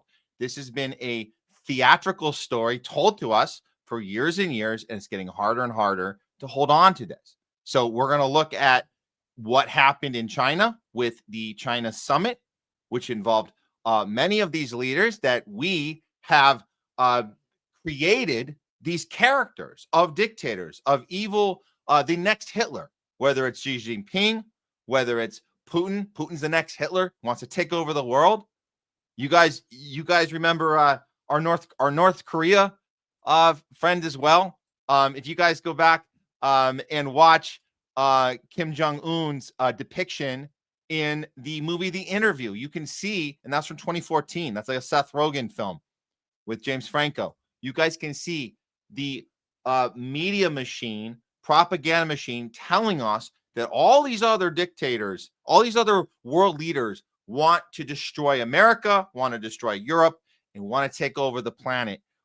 That's going to be harder and harder for them to hold on to. And we're not the only ones figuring this out. They're figuring it out in France as well. So let's going to start with the France story, and then we're going to move into how we're responding to the China, Russia, India, and North Korea alliance going on right now. And we will call that BRICS because that's what it is. It's a new approach to how we go into this new world. This new, you can call it whatever, new world order. Are we going to do it in a singular polar way or in a multipolar way? And that's the part that our media is having a very hard time wrapping their head around. So let's start with what's going on in France right now. And the BBC News is reporting the French government collapses as MPs vote to oust the prime minister.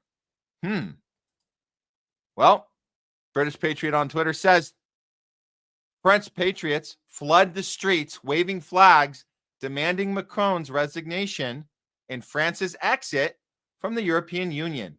Calls for a revolution intensify. Here's a shot coming right out of France in the last 12 hours here. Le pouvoir est à toi. Français, réveille-toi, le pouvoir est à toi. So why does it matter that the people in France are in the streets calling for Macron to exit? What is the significance of that? This is the same old. Have we seen this before? What exactly is crumbling?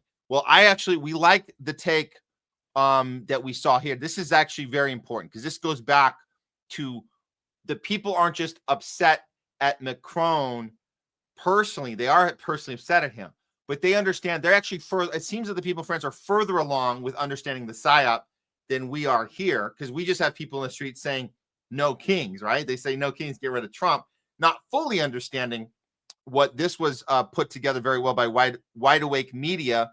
Tweeted this out, preparing for and this is from a few months ago when they were preparing for the collapse. But this needed to be reposted because this is exactly what we're seeing happen right now with the protests in the streets. Europe's not preparing for war; it's preparing for collapse, which it sounds like is happening now. So I guess Wide Awake Media predicted this just a few short weeks ago. These elites in France, Germany, and UK aren't gearing up for a war with Russia because they care about freedom. They're doing it because their grip on power is slipping and fast. Their economies are breaking. The middle class is crushed. People can't afford rent, food, or heating. And now they're panicking. So they fall back on the oldest trick in the book. Crank up the fear, blame Russia, push for war to cover for their own failures. This is the trick they've been doing to us our entire lives.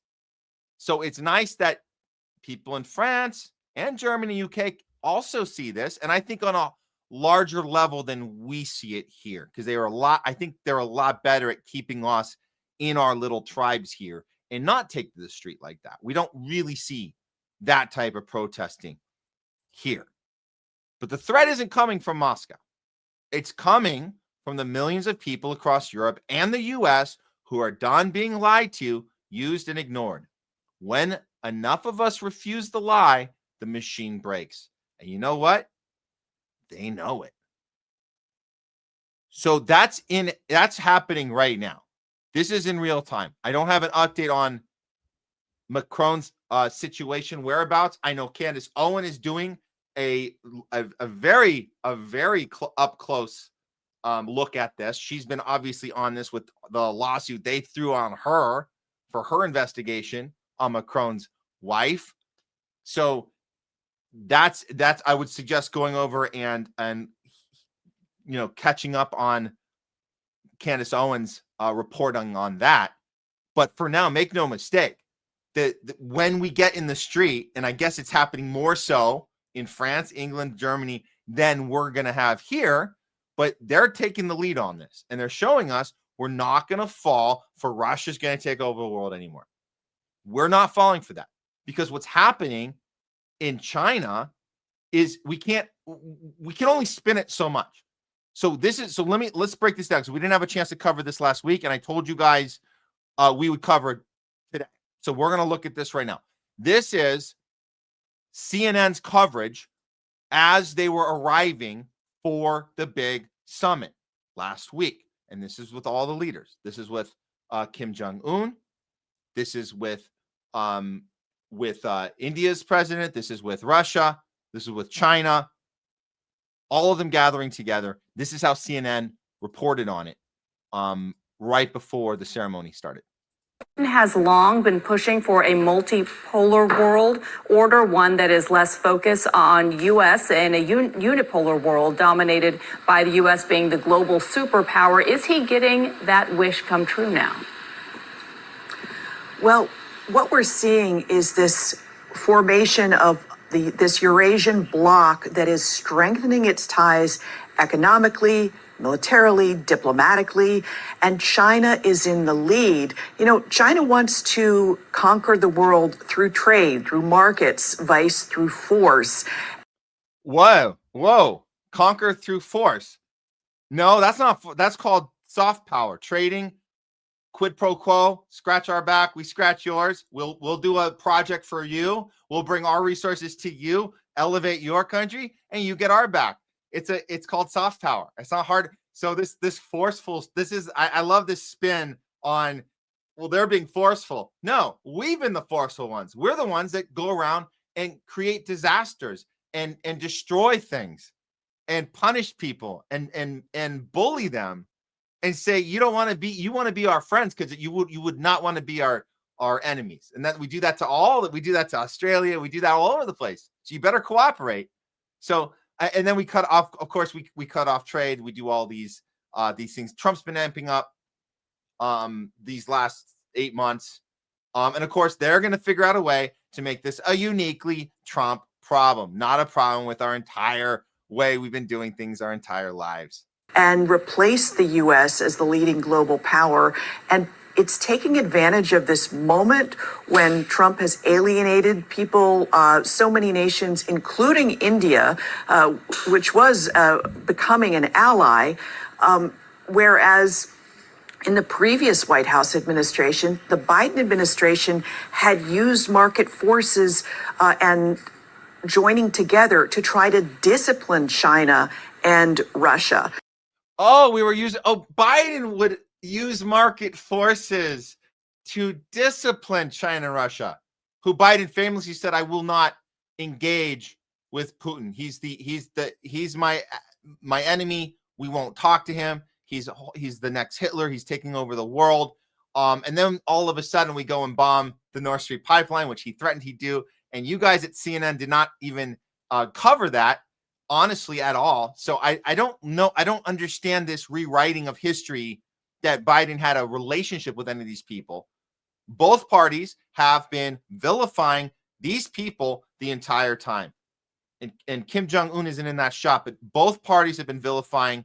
If anything, you should give credit to Trump for his relationship with Kim Jong-un, his first term. That actually was a good thing.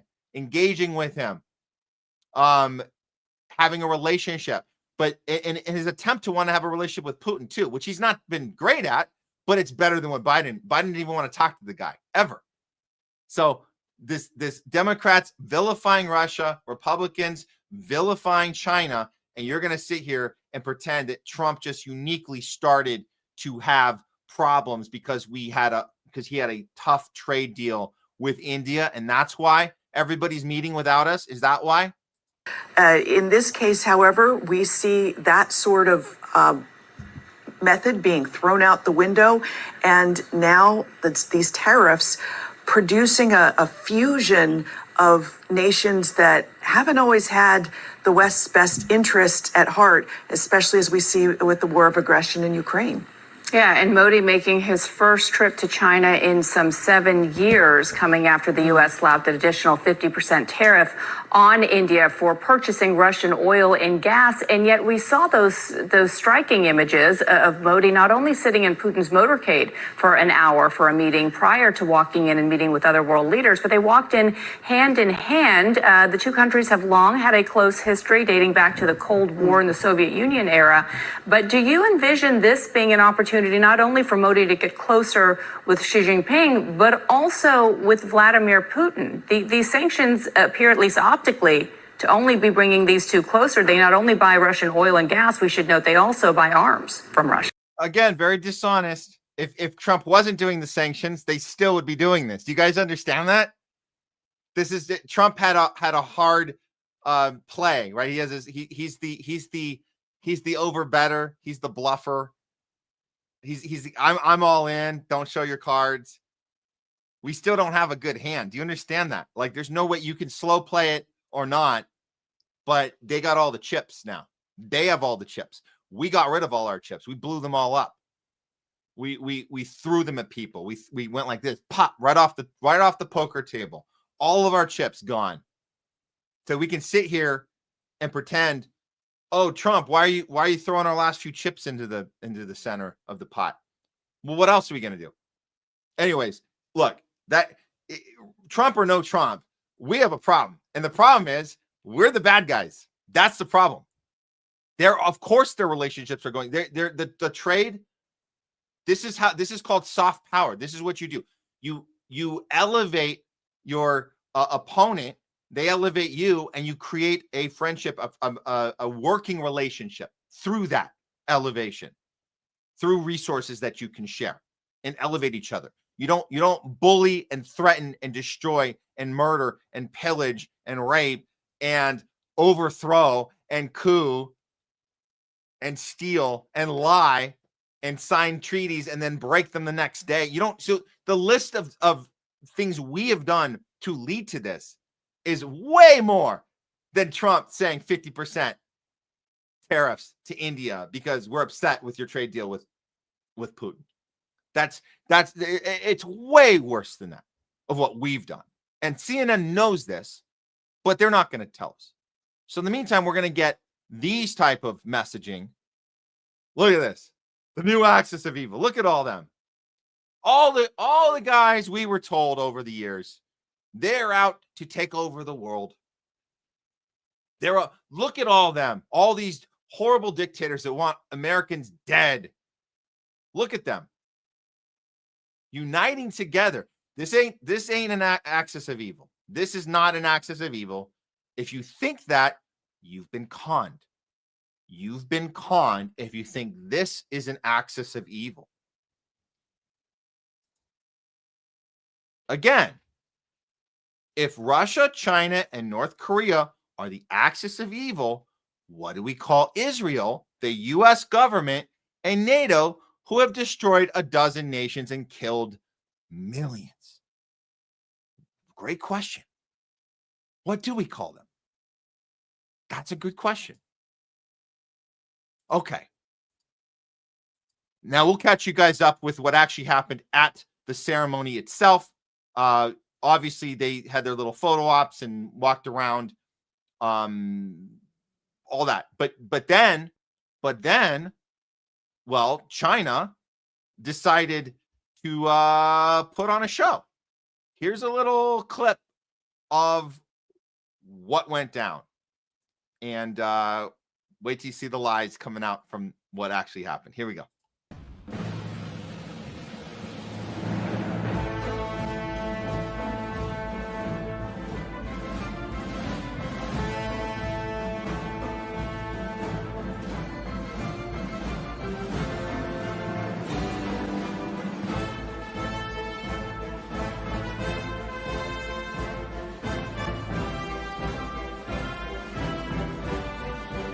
So as you guys are seeing, this formation, this presentation, it's everything that we delusionally think we have, but we don't. We have destroyed our ability to perform and present this way because we've overextended militarily. China hasn't invaded anyone our entire lives, hasn't bombed anybody our entire lives. Isn't that interesting? Isn't that interesting? The country that we've had people come on our show and tell us China's our number one enemy. Are we supposed to be afraid or are we supposed to be in awe? What does this look like? To me, it looks like a military that knows what its function is. It's to demonstrate power without actually initiating anything.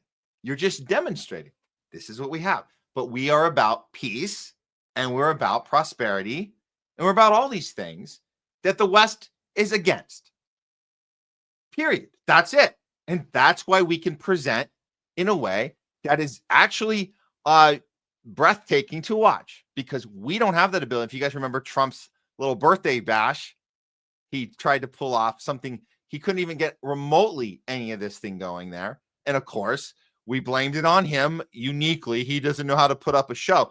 No, it's the problem is our entire inability to do so. It doesn't really matter who's in charge.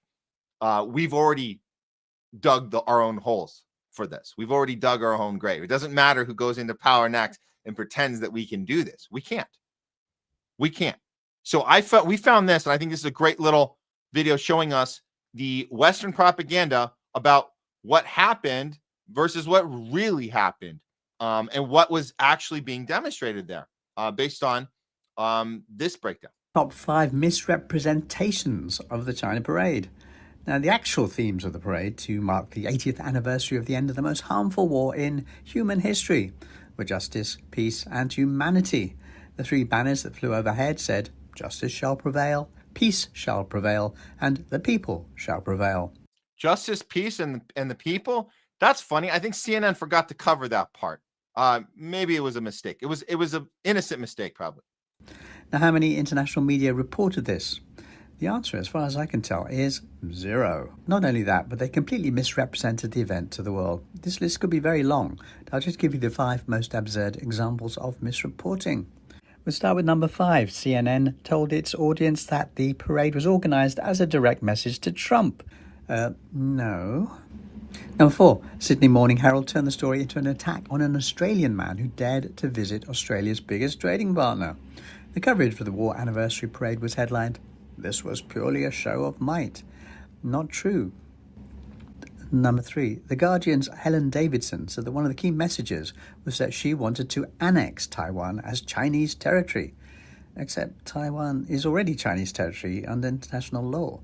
And Taiwan was never mentioned once in the whole parade. Interesting. Number 2. The Australian reported the event as a reenactment of a Hitler parade. Of course they did. Of course they did. They always go with the Hitler parade. They always go with this. This is the same. You remember they did that with the Trump, the no kings. Trump was it was literally on his birthday. We had the No Kings March here in LA, and they wanted to equate him celebrating his birthday with Adolf Hitler. It's the oldest trick in the book. Anyone who falls for this shit, it's crazy. And you guys saw that other. Okay, let's see the number 1. This one will be interesting because this circles back to the problem with the Trump narrative that everybody here is going. It's insane. You know what? If you really want to get Trump, call him out on the narcissism of him thinking that this is to do with him at all. That this gathering had anything to do with us at all, because it actually didn't. That's the key. And if you really want to get Trump, report that honestly and say, dude, has nothing to do with you. We lost this race. We've lost this race. It's a multipolar world, multipolar economy, multipolar new, whatever you want to call it, new world order is coming. There's a new world order coming. What type is it going to be? Do we want to be inclusive and be multi-leveled, multipolar, or do we want to pretend that it's American dominance and go forward like that in an unsustainable way where we force our might on everyone, where we force our petrodollar down people's throats, where we punish you if you don't cooperate, where we do illegal coups and switch out governments and lie to people and try and control the whole world? Which way do you think is more sustainable?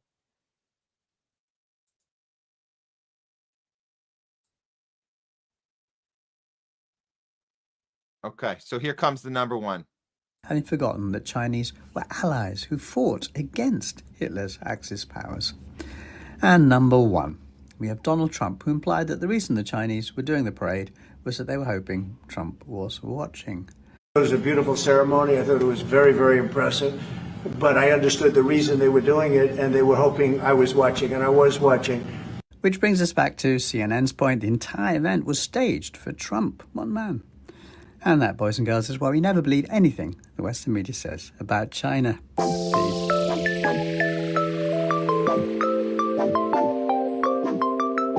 Very good. Very, very good. Well done. Appreciate this. I wish I had the credit of the person who put this together, but if you guys Google it, you can, or go on Twitter and find it. Yeah, I usually like to. We usually like to credit the author or the source of each thing that we do, but sometimes we miss them. So my bad on that one. Now, look, again, this is, I'll say this again. Why, if you want to get Trump, call him out on this. Why are our Western media outlets not confronting him on this, saying you're completely delusional, you're completely narcissistic? This has nothing to do with you. This is a statement against our entire system. They can't do that because their job is to protect the system. That's their job. You protect the system. So how do you criticize Trump for saying this is personal against him? You just have to let him say it and then pretend that we're all still trying to stop Trump, the most evil, most uniquely evil person we've ever had in the history of our country. And that's, again, deflecting the blame onto the person. And then while doing that, you're defending the system in which we exist in and trying to keep it going as long as possible. And then you, in the meantime, you got assholes like Jesse Waters on Fox insinuating we're going to punish more. We're going to do more punishing the way you guys didn't invite us to your party. We're going to punish you even more. Watch this. Putin's putting down a big old pipeline to China. It's supposed to be finished next decade and supply 15% of China's energy. Russia and China are growing closer. Someone might have to bomb that pipeline like Nord Stream. Someone? Why don't you call Joe Biden? I'm sure he doesn't have any plans right now. Get Joe Biden to come in. Team up with Trump. This could be awesome. You could unite the Democrats and Republicans together. You could bring in, you could say, hey, we're getting the band back together. Hell, throw Obama in there too. You got Obama, you got Biden, you got Trump. You get everyone together. Get Pete Hegseth, the Secretary of War. Look at this. This is, now I bring up Hegseth. Look at this piece of S. Look at this. This is the guy. This is your Secretary of War. Look what he puts in his Instagram. War. Secretary of War. War. www.war.gov. War. This, and you want your guy, Donald Trump, to be nominated and receive the Nobel Peace Prize. War. I mean, at least you're saying it out loud. At least this isn't just behind closed doors. This is literally on your public domain.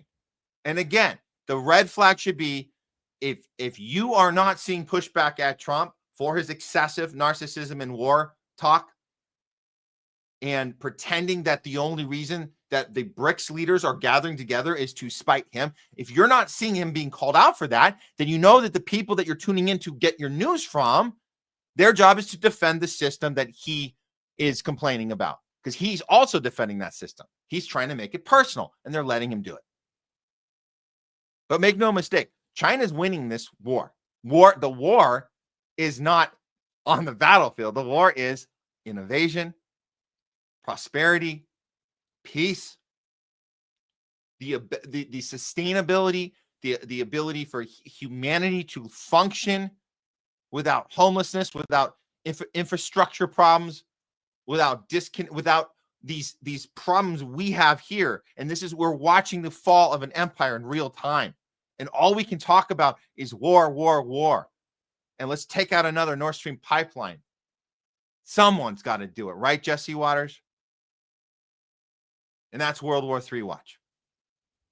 Okay. We got a big one for you guys right now. I think we're ready. We're going to do this one right now. This is the headliner. Okay.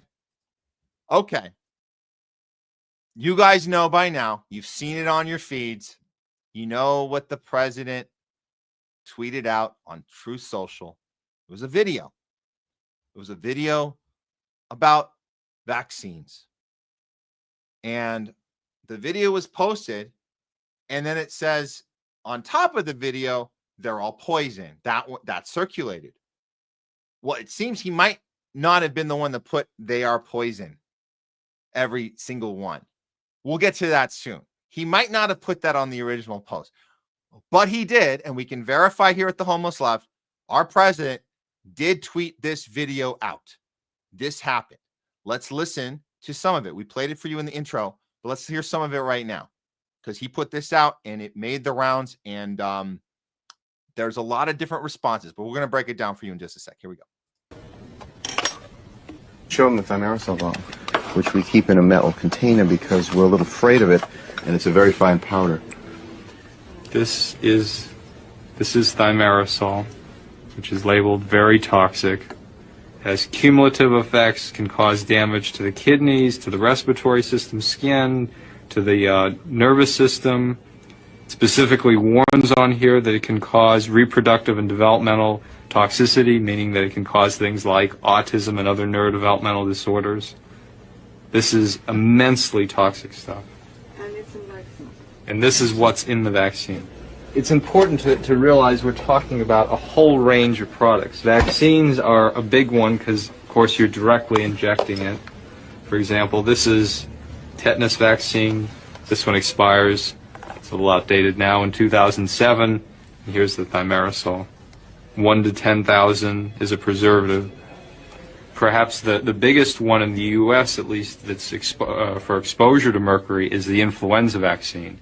Influenza vaccine is now recommended for all pregnant women, all infants, all children on a yearly basis. You're supposed to have last year's influenza one? Understand that thimerosal is not added at the end. It's not like, well, that factory next year can make thimerosal free. Thimerosal, you either have to have a thimerosal free factory or you have to not have one. They add thimerosal at each step because the factory is not clean and not sterile. So you either have to have an expensive sterile factory where you don't need thimerosal, or you have to have one that produces thimerosal. It's going to need thimerosal or something the whole time. It needs to be stopped. This is the influenza vaccine from Adventist Pasteur, their flu zone. Thimerosal. Okay. So let's go through this. First of all, as I said, he really did post this video, but it seems that someone after the fact might have added that they're all poison, every single one. This was a reader's added context warning that came up on Twitter while Donald Trump did in fact post the video. The words "they're all poison, every single one" was added to the original post, and then you can see the original one there. You guys can go. We don't have a True Social account, so we have to rely on people fact checking from Twitter, which can be done in a responsible way. Which it looks like, this seems to check out. But either way, what I would say to that is it doesn't really matter if he did that or not, because he could have defended that either way. The point is Trump can put whatever he wants out and then get people very, very excited that he's finally ready. Trump is finally ready to take it on. He's gonna take on pharma. He's ready to do it. Let's see some of those reactions right now. Liz Churchill. And look, these are people we follow, we know have been very active and very on point when it comes to the medical freedom movement, the medical freedom community. So I'm not trying to blast them. I'm just saying, here are the initial reactions. Oh my God, Liz Churchill says. President Trump calls out the vaccine terrorists.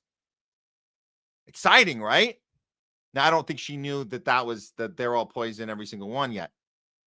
But make no mistake, the thimerosal little clip, he did post that. So let's be clear about that. He wanted people to see that he understood that that's not a good thing to have in vaccines, and that might cause a lot of problems. So it's very good that he did that. However, and again, here's some of the initial reactions. MJ Truth Ultra, who we've had a lot of MJ Truth Ultras engagement on here on the show, gets a lot of stuff right, but unfortunately, this is what happens. This is the emotional part, guys. I have to warn you about the emotional part. Holy cow. Did you see what President Trump posted? He posted a video of a renowned genetics and the director of genetics at Maryland Medical Library about how poisonous many vaccines with thimerosal is. This comes just before RFK Jr. is set to release his autism report. We covered that earlier in the show. He knows what's coming. The fallout is going to create shockwaves. Again, very hopeful, very overly optimistic. And again, it doesn't really matter, I guess, if he put the thing on the border of the video, but he did show the video. That's the point. But even still, it seems like, oh, the shockwaves are coming. Are they, though? Are the shockwaves really coming? A few more got in on it. Health Ranger got in on it. This is true. I confirmed it. Trump posted this on his Truth Social account. Wow. This means that Trump and RFK Jr. really are going to war against vaccine mass poisoners, at least for the moment. We'll see if it holds. Tom Renz adds, Trump's posts, they're all poison regarding vaccines. Well, again, I guess that's been debunked, that part. But the video, it seems like RFK Jr. is making progress in educating the president. Tomorrow will be a very important day. I hate to burst your bubble, everyone. I'm not going to be the one to burst your bubble. Let's let Shannon Joy do it. I love Shannon Joy. Before I read this, I will tell you guys, Shannon Joy had the interview with Dr. David Martin right before we did. He broke the story on her show and then came to ours second. We were number 2. I just wanted you to know that, Shannon Joy, if you're watching. You were number 1. We were number 2. We love your work. You call out everything. You call out pharma. You call out Israel. I effing love it. Guess what? Shannon Joy gets this right. She gets it right. This is a massive rope-a-dope, Health Ranger. Trump, RFK, and Bacharya have been heavily promoting Operation Warp Speed tactics to develop new universal mRNA and saMRNA shots for pharma to replace traditional vaccines. This is not Trump waking up, or as the other guy, the being educated. He needs to be educated. He needs to be educated. He was already educated. He was educated back in 2020 by Dr. Zelenko, already educated on hydroxychloroquine, already educated later than on ivermectin, already educated on everything. This is not like, oh, Trump is slow. Is he slow? Are you smarter? Are all you guys, Health Ranger and the rest, MJ Truth Ultra, are you smarter than, is Trump really, really dumb? He's working on his education. It's the scholastics part of it. It's very intense. It takes many years to educate yourself. Shannon Joy nails this. This is not Trump waking up or doing the right thing or launching a war against vaccines. This is a marketing campaign for the new mRNA technology. And they will mandate these. Do not fall for this. And then she actually tags everyone else. Dr. Drew, Dr. David Martin. She tags everybody else. Dr. Mary Talley Bowden, who's also been on our show. We've appreciated all the encouragement, all the engagement and conversation with people that have been in front of this. Again, all these people are great. I'm not ragging on any of them. I'm only showing people that I know have been in front of things, but they might be slightly guilty of optimizing this, or whatever you call it. It's too much. It's not grounded in reality. We're not grounded in reality. Do not fall for this. That is the warning from Shannon Joy. Because mRNA isn't being put in, so this video, again, the video he showed is many, many years old. And the next part that's very important in this is, well, that the actual thimerosal,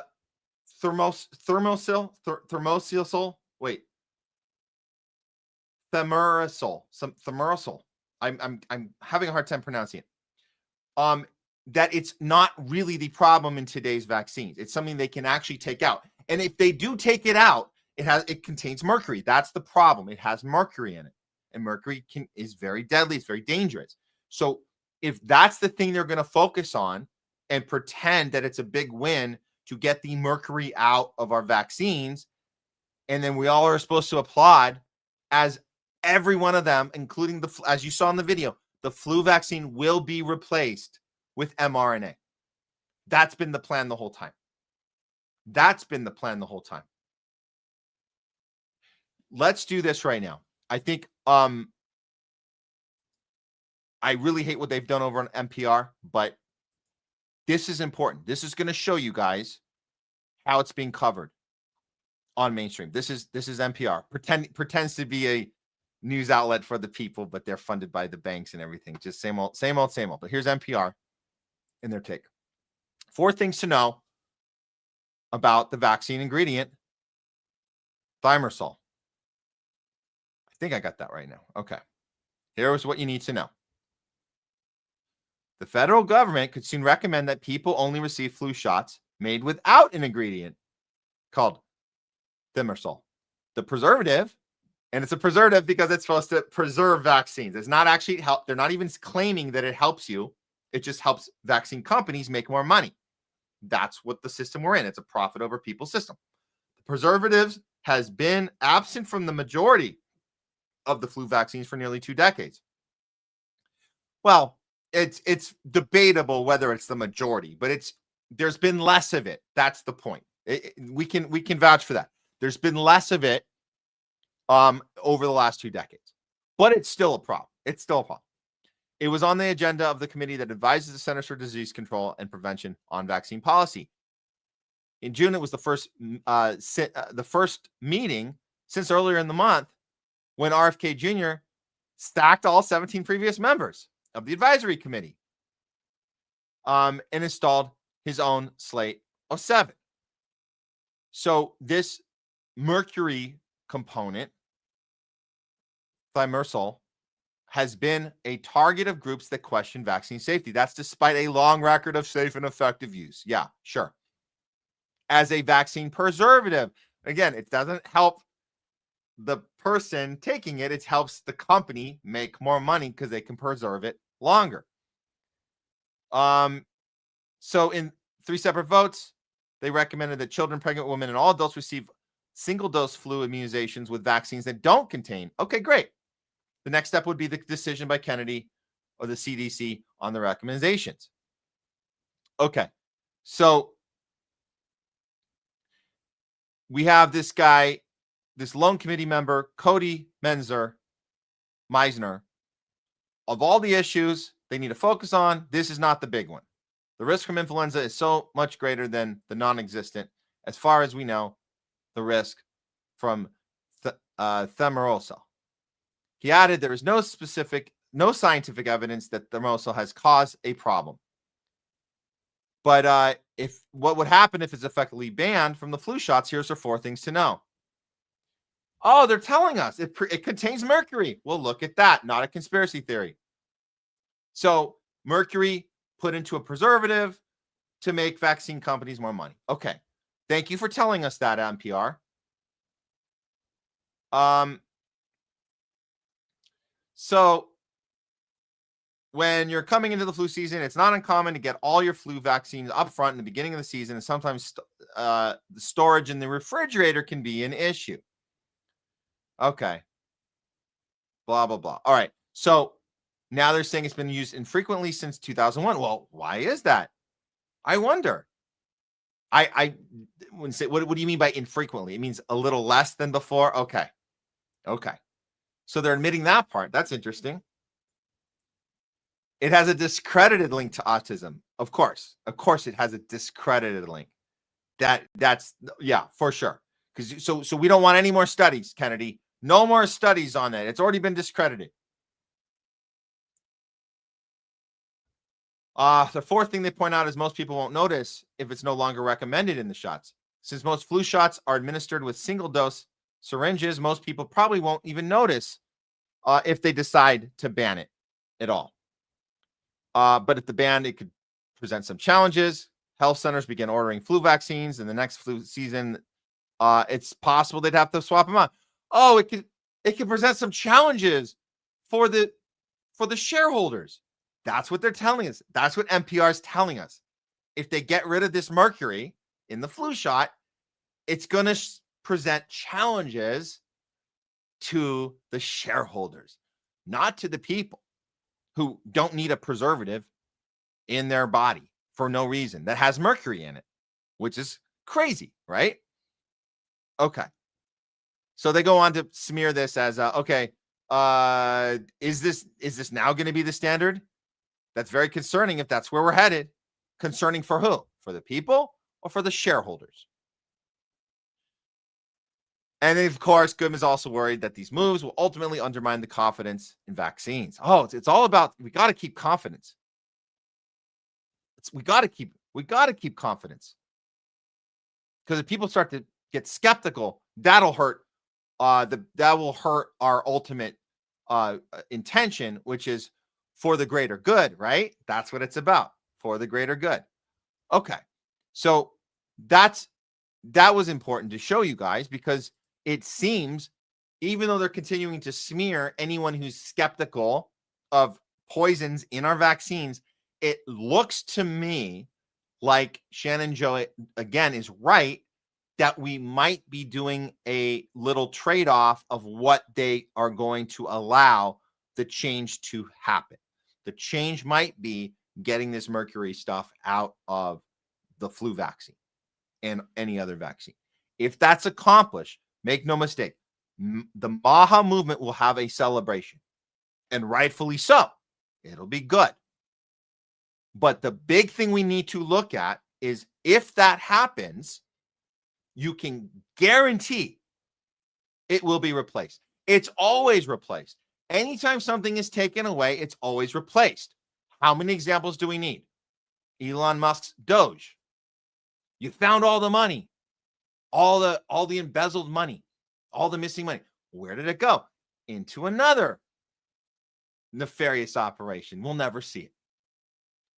RFK fired all those horrible people. Did they go to jail? No. You swapped them out. One of them we covered on the show. One of the new people on the advisory board. has shareholders, is a shareholder in these smaller vaccine companies. One of them is out of the set. He hired 70 people. RFK took the money out of particular mRNA investments. Guess what? It went over into another investment for mRNA and another investment somewhere else. You're just moving things around. That's what's happening. So if we get the mercury out of the flu vax, it'll be switched out with something else. What is that something else? Well, Shannon Joy tells us exactly what that something else is. It's a universal mRNA shot to replace the traditional vaccines, and they will mandate these. How do we know this? Well, one sign that she's 100% right about this is what was Trump doing while RFK Jr. was getting grilled by Bernie and Elizabeth Warren? Trivia question. Anybody want to guess? What was Trump doing while RFK was getting grilled?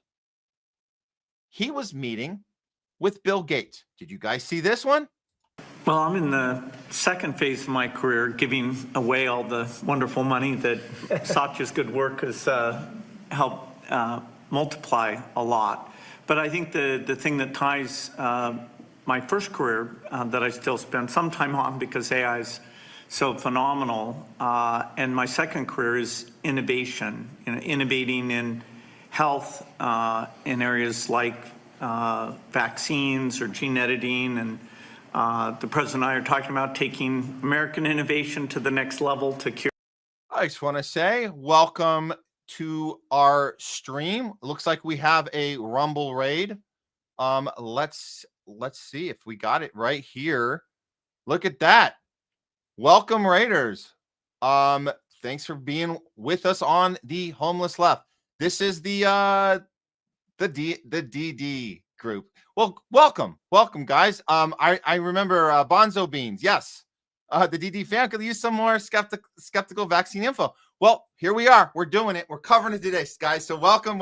Don't forget to like the feed, but also subscribe to the channel. So you guys, if you like what we're doing now, you'll get the notifications. You guys know how it works on Rumble. You'll get notifications when you see us go live again or throw up a segment. So don't forget to do that. But stick around because we're talking about the vaccine issue right now. We're talking about Trump meeting with Bill Gates. I'll come right back to this clip. This is Trump meeting with Bill Gates as RFK Jr. was getting grilled by Bernie and Elizabeth Warren. This was happening at the same time. Why would Trump be sitting next to this guy, one of the biggest, I would say, culprits, quote unquote, of the Epstein list, the Epstein files? Why would Bill Gates and Trump be sitting here? A guy who's notoriously been linked to Epstein. And we're talking about the next stage. He's literally telling us the next stage of mRNA technology. Why should we trust this guy at all? Well, keep going. And then ask yourself, why isn't Trump saying anything? It reminds me of Trump keeping his mouth shut way back in 2020 when Mike Pompeo came forward and told us what the lockdown was going to look like. It was a military operation. It was a top-down operation by NATO. Trump, he stood back and he waited and he waited and he swayed and he swayed. So we know this behavior from Trump. One more example of Trump doing this is when Netanyahu comes to the White House and Trump has to pull his chair out. So this is that, guys. We're putting Bill Gates in the category of a Mike Pompeo NATO ordered lockdown, of a Netanyahu red carpet treatment. And here's Bill Gates. Same thing. Add him to the list of Trump won't say anything back. He will keep his mouth shut and let him babble about the next phase of the distribution of mRNA and how they're going to make billions of more dollars. And even eradicate some of these diseases. He mentioned polio, which is one that we're close. We don't need new science on that one. for some like HIV and sickle cell. We do need new science, but the U.S.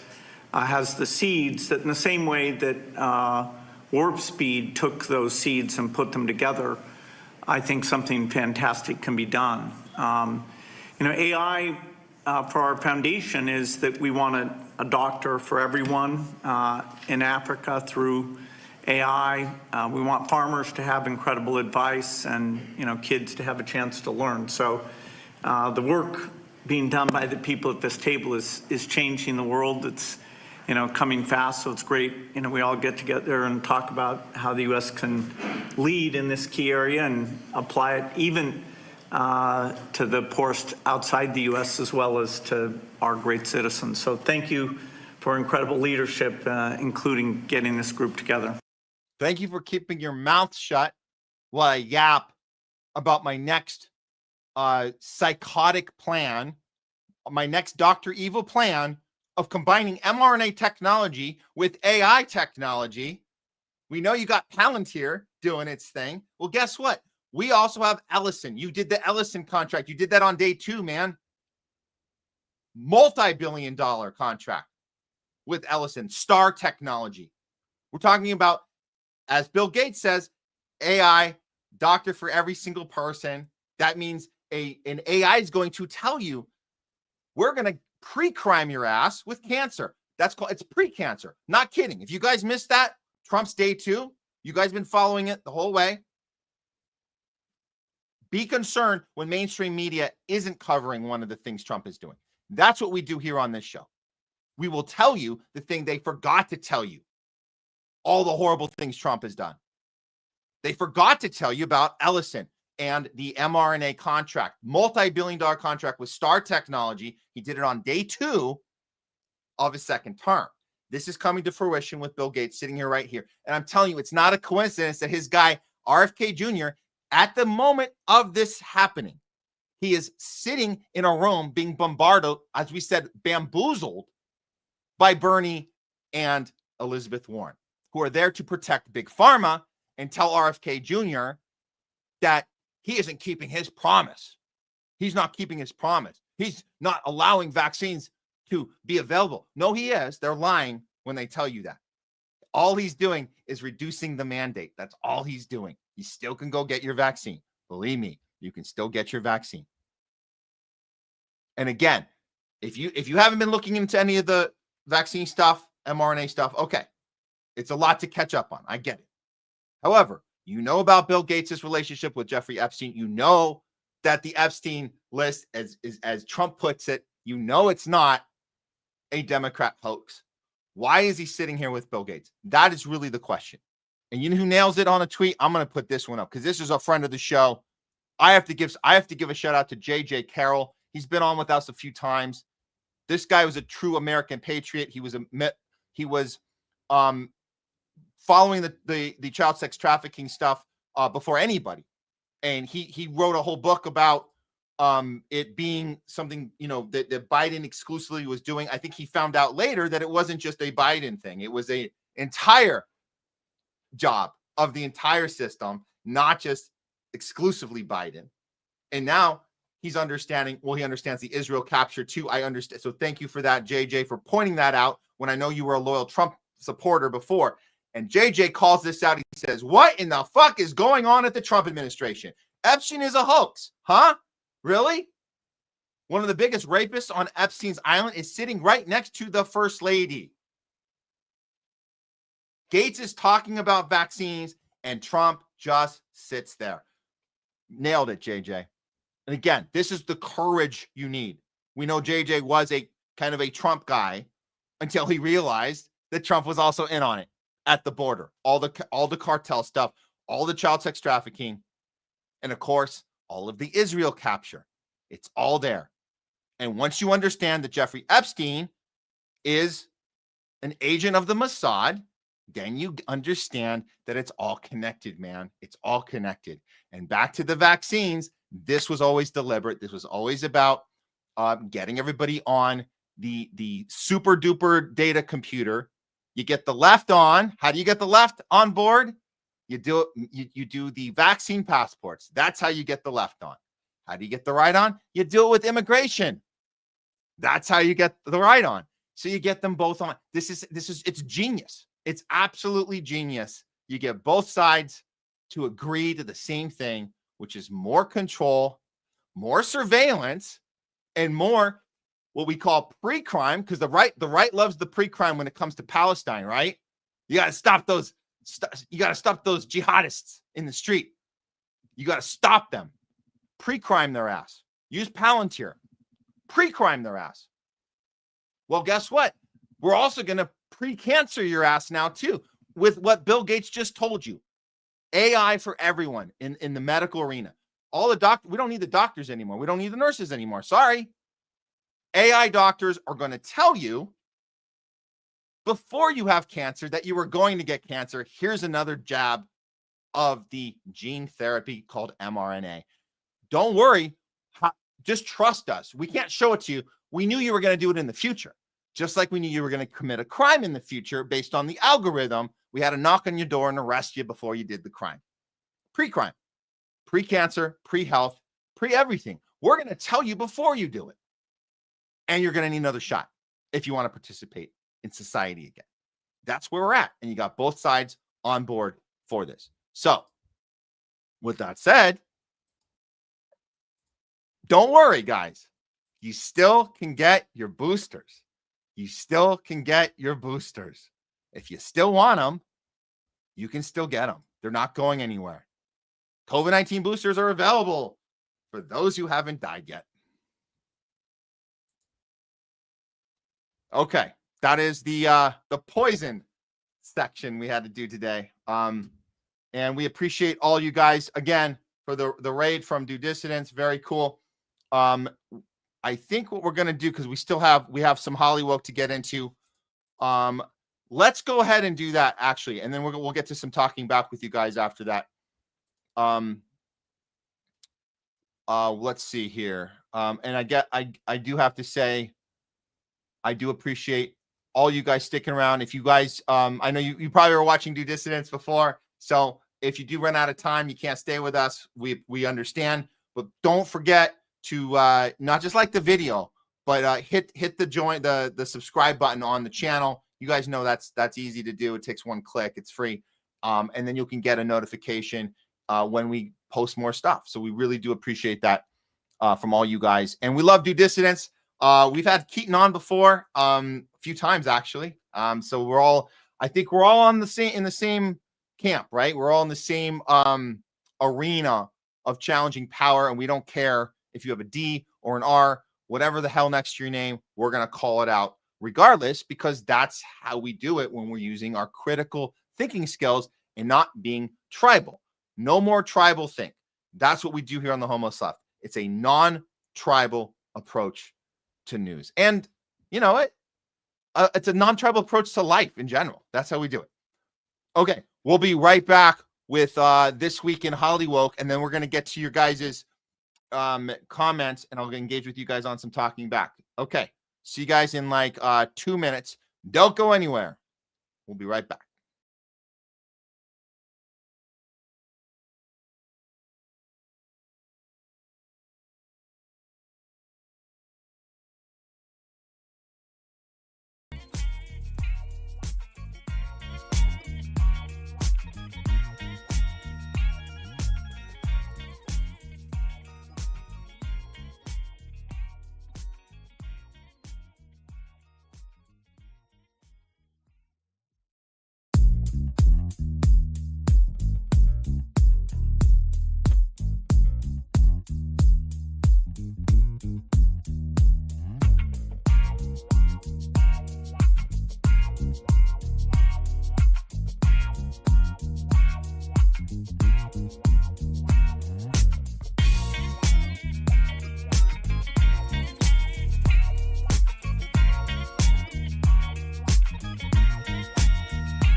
All right, it's this week in HOLLYWOKE.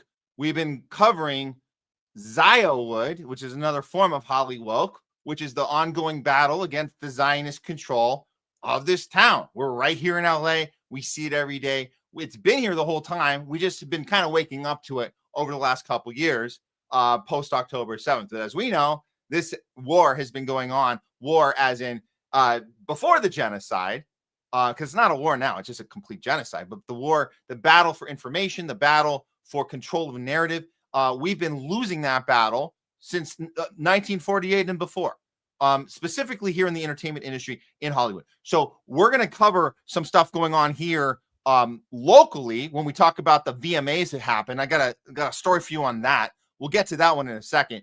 But right now, we'll start with the good news. This is the good news. And this comes from a coalition of actors that are fighting back against the Zionist control of this town. And you can't do it by yourself. We've seen people try to do it by themselves.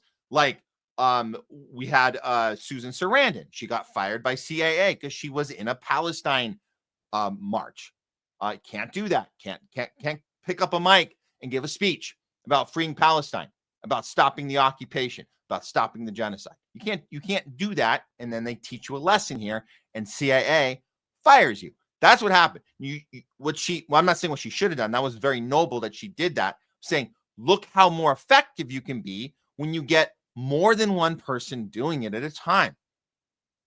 We have a film out in at the it's the Venice Film Festival.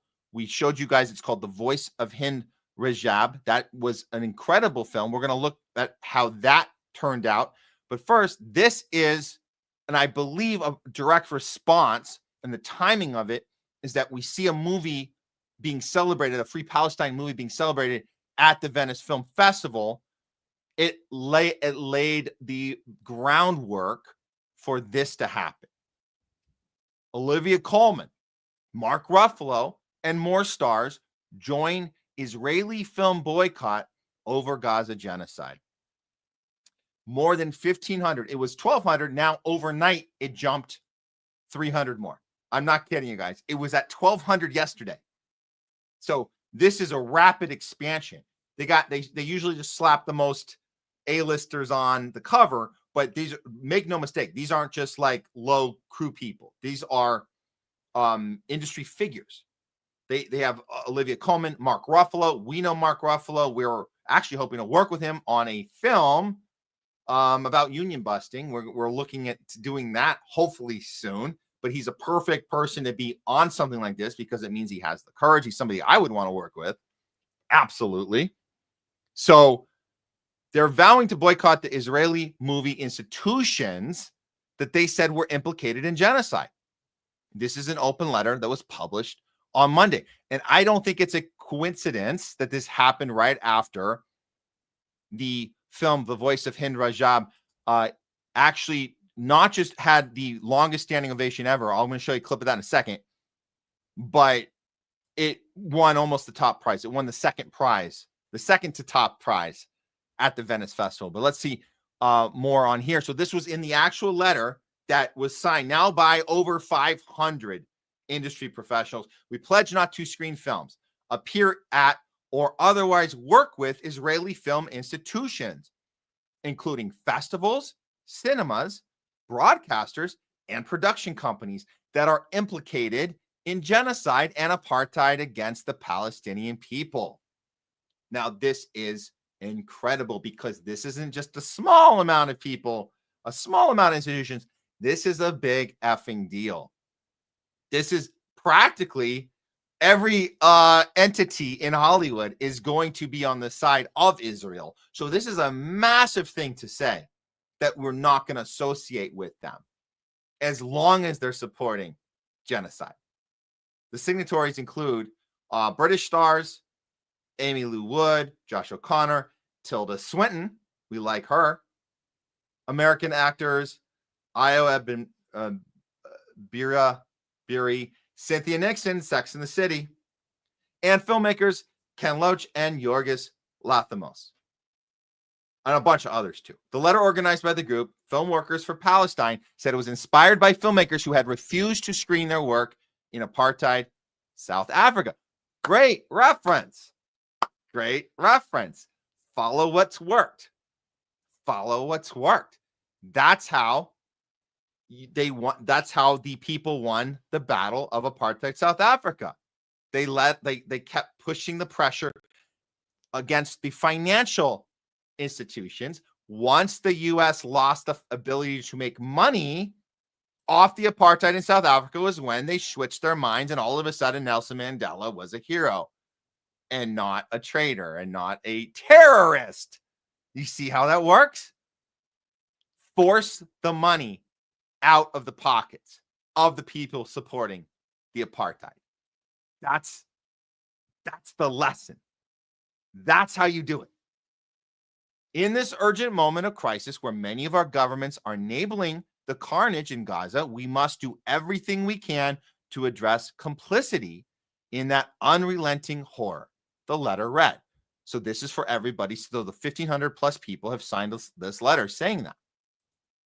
The institutions to be boycotted would include any involved in whitewashing or justifying genocide and apartheid, or those that partnered with the Israeli government. Wow. Now that is huge. I'm telling you guys, in Hollywood, the partnership with the Israeli government is everywhere. We find out more and more. All of our action films, whether it's, Top Gun, I'm just saying, because that was one of the recent ones, Top Gun Maverick. So many films partner with the Israeli government, all the way back to Ben-Hur. There's countless films that do this.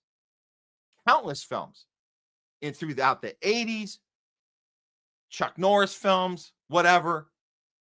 The list is so long.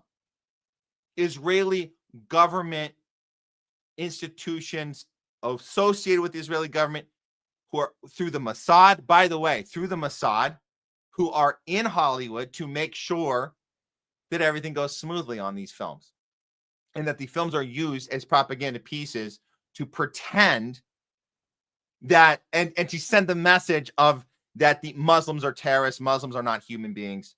They're always the bad guys. You guys know the drill. True Lies, 90s films, True Lies.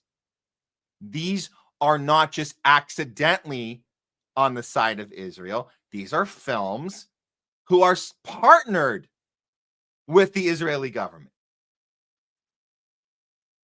The vast majority of Israeli film production and distribution companies, sales agents, cinemas, and other film institutions have never endorsed the full internationally recognized rights of the Palestinian people, according to the facts document accompanying the letter. The pledge does not specifically target Israeli individuals. Of course, it has to point this part out, because if you don't point this out, the Zionist complaint to this is you are being, you're targeting people that, it's hate. It's hate. This is anti-Semitic. Of course, this is anti-Semitic. It's anti-Semitic. So they're saying, no, we're not going after individuals. We're going after institutions. The document said the refusal takes aim at institutional complicity, not identity. Adding that a few Israeli film entities are not complicit. Oh, that's great to hear. I wonder which ones they are. We'll know which ones they are because those are the ones you're going to see Mark Ruffalo working with. I can tell you, Mark Ruffalo, if you're watching and we do make this film together, I can guarantee you we will not be partners with any Israeli film entities either. So that might help us with our partnership. Just throwing it out there, but we'll see how that plays out. Of course, at the bottom of the article here, they have to let the reader know that militant group Hamas's deadly attack on October 7th resulted in the deaths of 1,219 people in Israel, mostly civilians, mostly caused by Israel and the Hannibal Directive. Oh, F. They forgot that part. They must have run out of space on the page. There was a character limit. You guys remember character limits on Twitter? Character limit. So thanks for reminding us about the false flag operation on October 7th. That was awesome of you for doing that. Here's Ruffalo. Now, look, love this guy. I do have to point out he definitely championed Kamala in the last election. He might have been kind of forced to through the Avengers crap. All the Avengers, you guys remember the Avengers having to be like, we have to stop Trump. I wonder, watch this video. This is Mark Ruffalo pleading about enough in Hollywood. And I love that he did this. This is a great video, but I'm asking myself if he would be this passionate if Kamala was president right now and was doing the exact same shit, because she would be doing the exact same shit because it's the same policy Biden did. She said, I'm not changing anything about what Biden did. I'm doing exactly the same. It turns out Trump's doing exactly the same thing Biden did too. They're all doing it. They're all in on it together. But just keep that in the back of your mind watching this video. I asked myself, would Ruffalo be this passionate if it was Kamala? I hope he would. But here he is, because he can be passionate about the guy he didn't vote for. Absolutely. It's easier to do that, of course. But he's on the right side of history. Make no mistake. Mark Ruffalo's on the right side of history. Here we go. Today, the IPC, the group that's responsible for designating starvation or famine in a particular area, has just stated that Gaza is in a state of famine. Famine. This is not a natural disaster. It's not a drought. This is a man-made disaster. It's a man-made criminal act to kill civilian populations. And it's being perpetrated by Israel and the IDF. They have all the food in the world on one side of the border. And on the other side, they have nothing. Don't let Gaza starve. Speak up. Don't stop until there's a just and lasting peace. Yes, we must stop this. We must bring the hostages home. And we must stop the killing of the children. Bring the hostages home. Are you talking about the thousands of Palestinians that have been held hostage for years and years and years? Or are you talking about the handful left that Netanyahu does not want returned?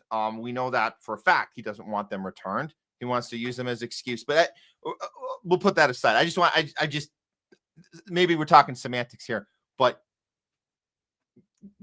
carry on, Mark Ruffalo. Carry on. More than 80% of the people who have died in this war are civilians. It's insane. Do something. President Trump, do something. You say you care about starving people. You say you want to stop war. Do something. Germany, do something. Europe, do something. UK, do something.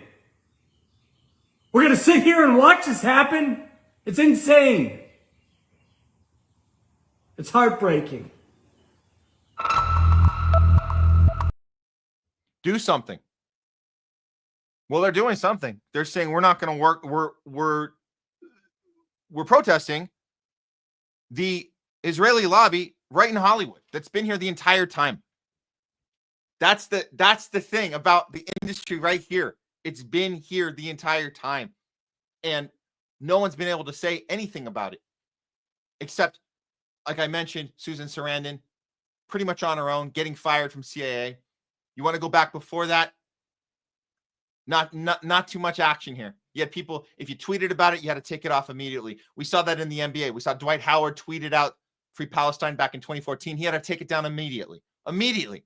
Reprimanded. Immediately.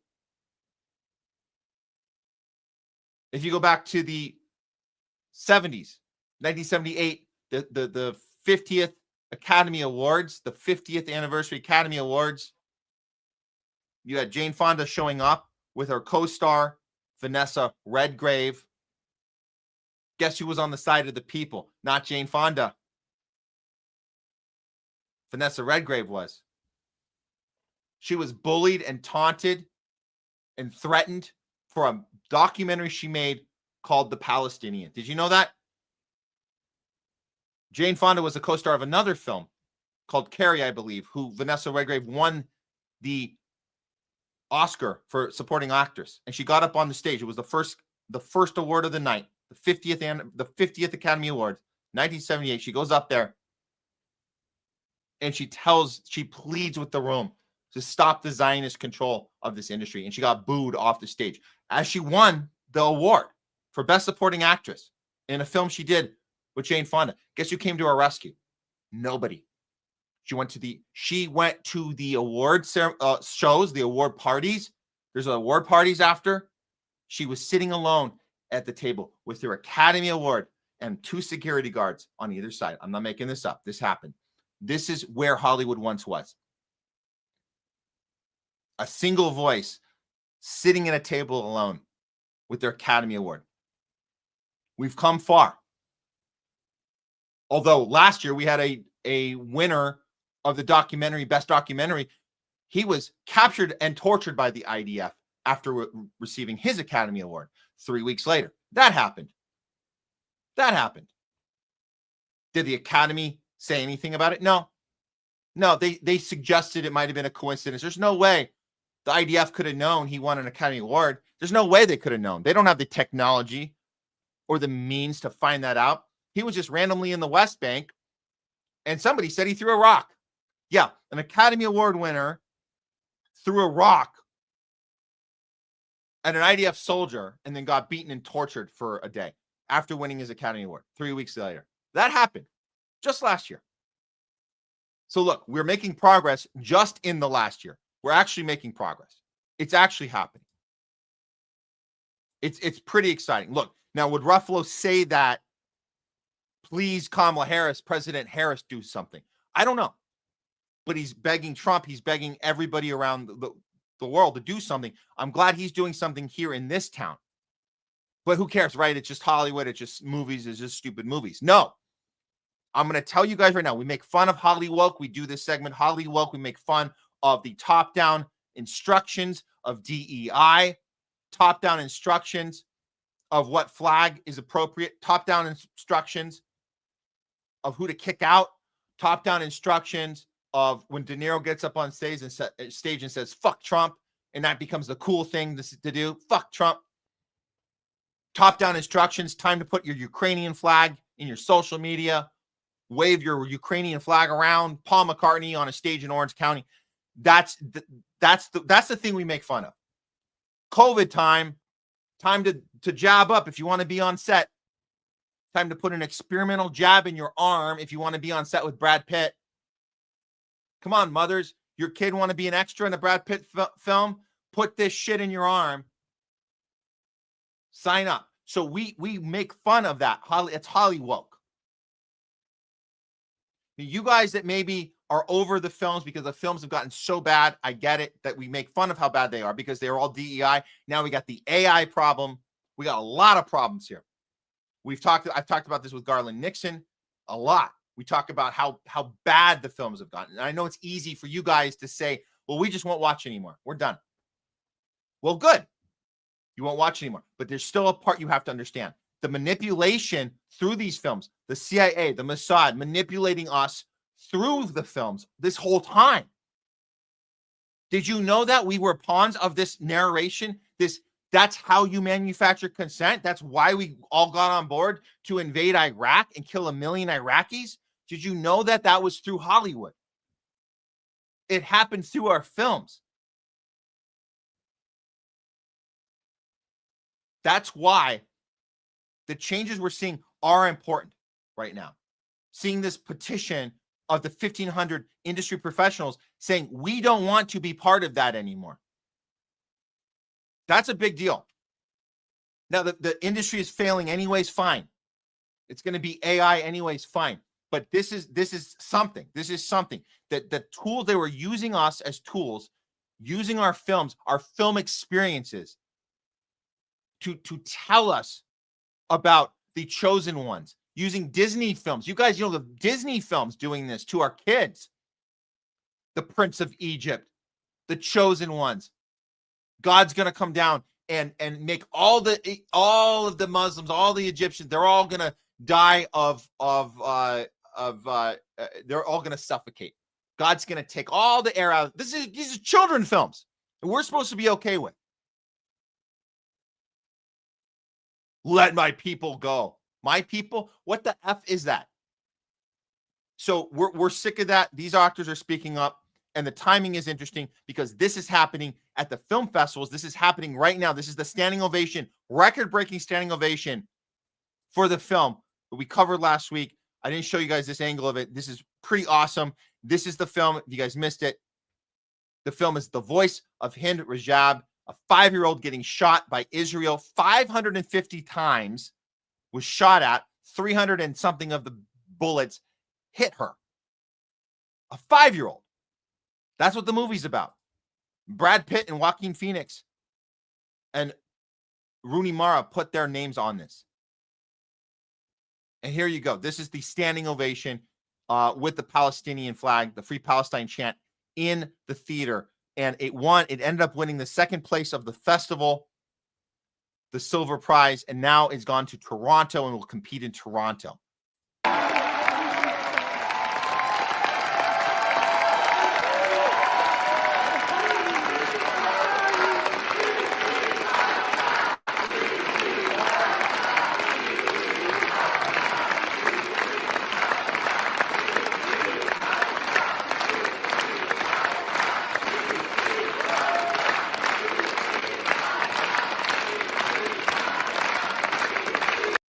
That is the director standing up there with the audience that was in tears after this film. Joaquin Phoenix is standing nearby. It won the second place, like I said. Now it's competing in Toronto. It's going up against a propaganda film now called The Road Between Us, The Ultimate Rescue, which is a propaganda film about October 7th, told from the IDF point of view, and has industry figures like Amy Schumer and Deborah Messing backing it. So this battle, this war is still going. It's still ongoing. It hasn't stopped yet. It's still going. But make no mistake, we are making progress, and we've come a long way. And what we didn't know before, now we know. We didn't know all the movies were captured like that. We didn't know all the studios were captured. Baiting us into manufacturing our consent through entertainment. But enough are rising up. So that's good. Meanwhile, I hate to end on a bad note, but meanwhile, we still got to have these other stupid events we have that really just kind of sickened by. But got to show you, they're still doing this shit to us. They're still doing the MTV VMAs. God, there was a time when we actually cared about this crap. Ugh, it's just, I mean, Lady Gaga, Ariana. Oh, look at this. A women's movement. Oh, the women. Oh, it's so good for women, isn't it? Lady Gaga, Ariana Grande, top prizes. Sabrina Carpenter, Mariah Carey, all shine. Go female rights. How awesome is that? Millionaires parading around. Really nice. Hollywood Reporter showing us that we're making progress. We're making progress. How do all you women feel out there working 9 to 5s? You feel good that these multimillionaires all got to celebrate together with no men? Does that help you pay your rent? Does it? I don't know. I'm not a woman. I can't speak on behalf of, but does it at least feel good? Makes you get through your horrible day better? One medical emergency away from a bankruptcy or to be homeless, living paycheck to paycheck. Are you okay with this? Lady Gaga was the top winner. Moon person trophies. I guess that's the what do you call it? The MTV standard, the moon astronaut person. Ariana Grande, Sabrina Carpenter. They both took home 3 awards. Lady Gaga had 4. And Grande won the top video, Brighter Days Ahead. I've never seen it. I don't plan on it. The show was aired live from UBS Arena in New York, hosted by LL Cool J, aired on CBS for the first time. So they're making it more for the family, right? This is network TV. Well, that's cool. I'm sure it was very family friendly. Because, see, they had to do it on CBS because MTV keeps losing ratings. They call it a continued demise. So the VMAs is the last thing they have on MTV that people even care about, if at all. But they have to air it on CBS to give it any sort of relevance at all. But I'm sure they made it really family friendly, right? It was family friendly. Was it? Or wasn't it? Oh no. Oh no, Shadow of Ezra. Please don't tell me Lady Gaga appeared in blood red attire during tonight's Blood Moon Lunar Eclipse, surrounded by priests, dancing as caged women writhed beneath her. The performance is being described by many viewers as a dark ritual, even satanic worship. Now, why would Lady Gaga do that? They know that we're all skeptical of the satanic ritualistic shit that Hollywood offers us, that we understand, that we've looked into, that why would you do that? Why wouldn't you work against that? Maybe because they just do it right out in the open. Well, I'll just throw this up. This is from, I'll turn the sound down on it because I don't want to copyright strike here. But there she is. They do this. Okay. Well, we had to cover it because this is This Week in HOLLYWOKE. But overall this week, it was pretty good news. But we had to throw a little of that VMA stuff in there just so you guys can have it. But that's it. That's enough for This Week in HOLLYWOKE. We'll hopefully not have to see much more of that in the near future. Hopefully not. Okay. With that said, I think it's time. Man, we got a lot of comments from you guys. And we do have a loudest voice of the week. So there's one more segment we're going to do at the very end. But in the meantime, I think what we should do is just get right to talking back. And I'll try and organize these comments and get as much in as possible. And I'll have to do this on my own, guys, as you know, because we went solo today, guys. We went solo today. So before we start the segment, let's go ahead and just remind you guys how you can communicate with us if you haven't done yet. We're going to be doing Talking Back with Matt. This is how you connect with us right now. These are the three. Yeah, you can do it from the Homeless Left on Rumble or Twitter. You got Matt Weinglass on Twitter and THL Presents on YouTube. Get your comments in now and we'll get to you guys. Man, we had a lot of stuff going on today. A lot of stuff going on. Okay. Here we go. Time for some Talking Back. I gotta play the intro, guys. I gotta play the intro. Here we go.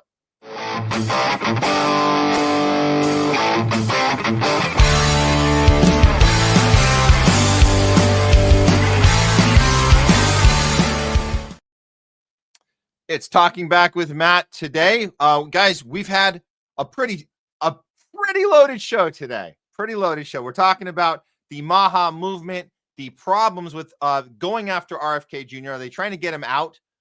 Is he being set up to be taken out or not? What's up with Trump's vaccine post? The video he shared. What are we saying here? How is he in a meeting with Bill Gates? At the same time, the Mahas that are over optimistic are thinking we're making progress. RFK Jr. is about to come out with what do you call it? Autism report. So we're going to see that anytime now. In the meantime, we're on World War III watch all over the place. France crumbling. We have the BRICS narrative failing. The reality of it is you have a multipolar world being created. We're being left out, and our media is still trying to blame everything on Trump, like he's independently, uniquely evil, and that's why we're at where we are in the world. Not because of imperialism, not because of Israel first policy, not because of genocide, of funding genocide and silencing free speech, not because we have literally today got word that one of our viewers was in jail over the weekend for what they're calling in London. It was in London at a protest. It's a terrorism charge. Imagine that. Imagine that. All of this is going on. All of this is going on. So you guys have stuff to say. We're ready to talk back with you. Let's start from the top of the show, which was a while back here. Here we go. Let's see. We got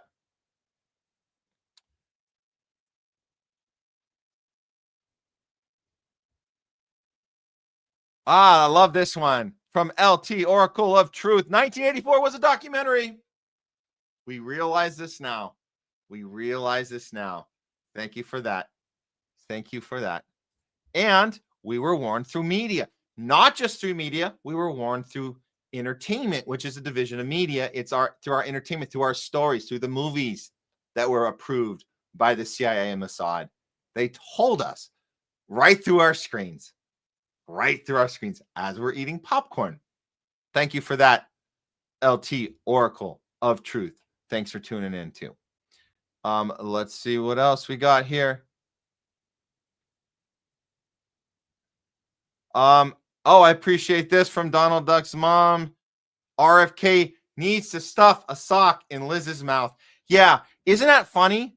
Isn't that funny that we're in like backwards world? We used to think that Elizabeth Warren was somebody that would stand up to the corporation. She was like, I got out of the Republican Party because I understood that they were taking advantage of people and their credit card companies, and I'm about the people now. No, you're not about the people. You're just protecting corporations, specifically big pharma. So that's the kind of world we're in. And of course, Bernie. I mean, he's a complete joke.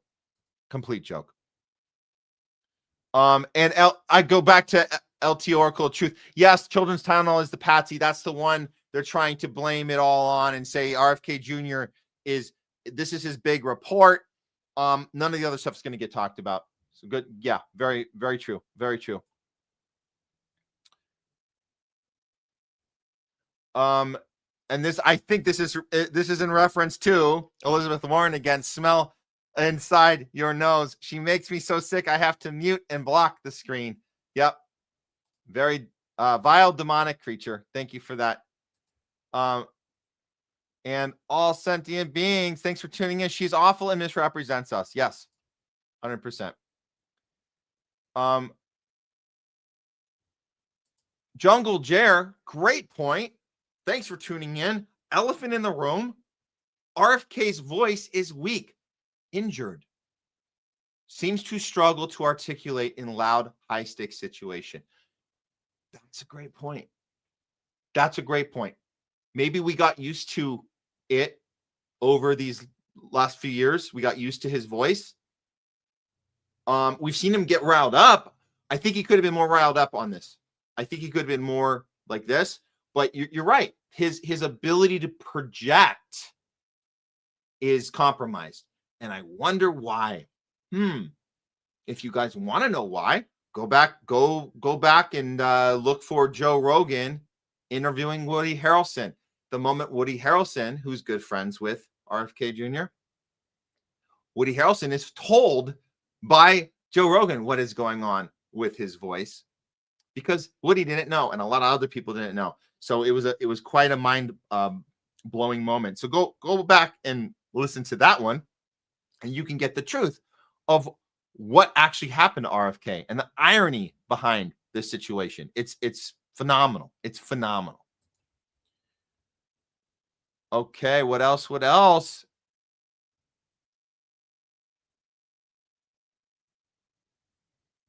The vaccine schedule. This affects us.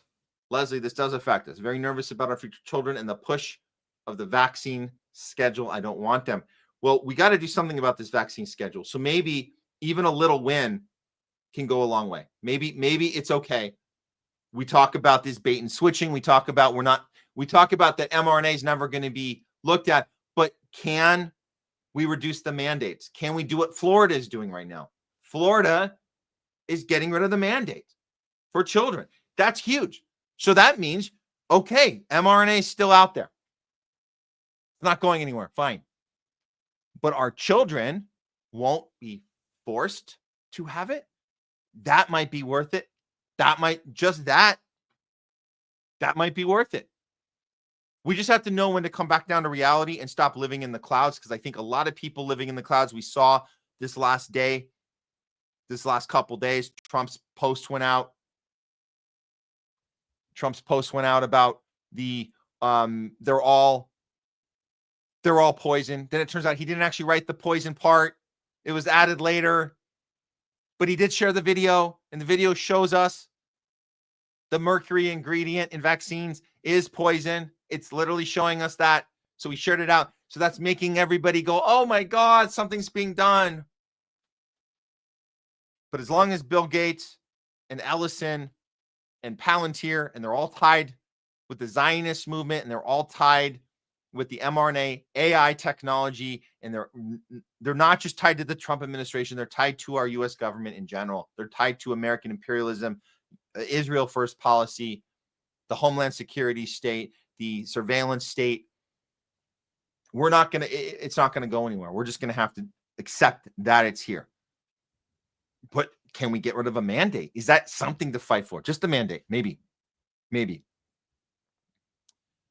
72 on the schedule. Thank you, LT Oracle Truth. 72 on the schedule.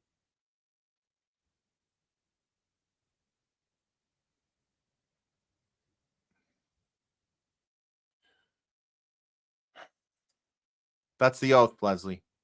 The oath all of us healthcare people took. Do no harm. Well, maybe they don't take that oath anymore. Maybe.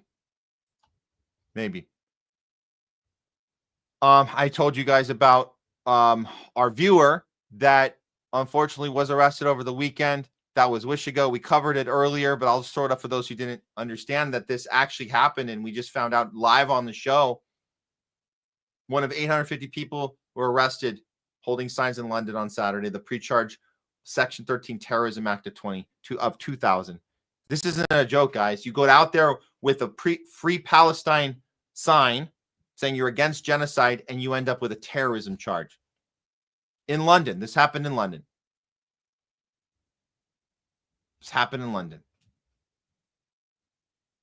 We hope you're doing okay. It must have been a horrible experience. Wish you go. Horrible experience, but we hope you're okay. And we will stay up with you on that. And what better time to throw up Zootzilla from YouTube? Hey, Free Palestine. Thank you, as always, Zootzilla over there on YouTube. Thank you so much.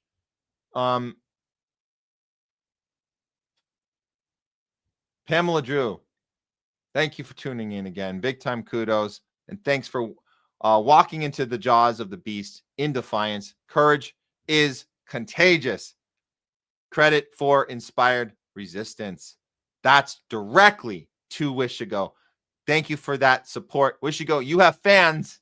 Wishigo, you have fans. Yep. And Ed Rams chimes in, treating you like criminals. The IOF should be in those vans. Shit. Exactly. Oh, man. Zootzilla, everyone who visit Epstein's home twice is a pedo. Guilty until proven innocent. Love it. Yeah. Why can't we start doing guilty until proven innocent for people in power? Why is that always the people who can't afford representation? They always are the ones that are guilty. You should be guilty. You go to his house twice, you're guilty until proven innocent. I like that. Okay. Yeah, Ed Rams makes a point. We in SoCal, hundreds arrested here in SoCal for protesting the very same things. The police are shameful. They were the violent ones, just like the Zios at UCLA, then claimed to be victims. Exactly. We saw that here at UCLA. It's been going the whole time. It's horrible. And another one from Wishigo. It was a surreal experience. I was fortunate to have several comrades from our local Palestine group travel down to support me. Well, that's awesome. Very cool.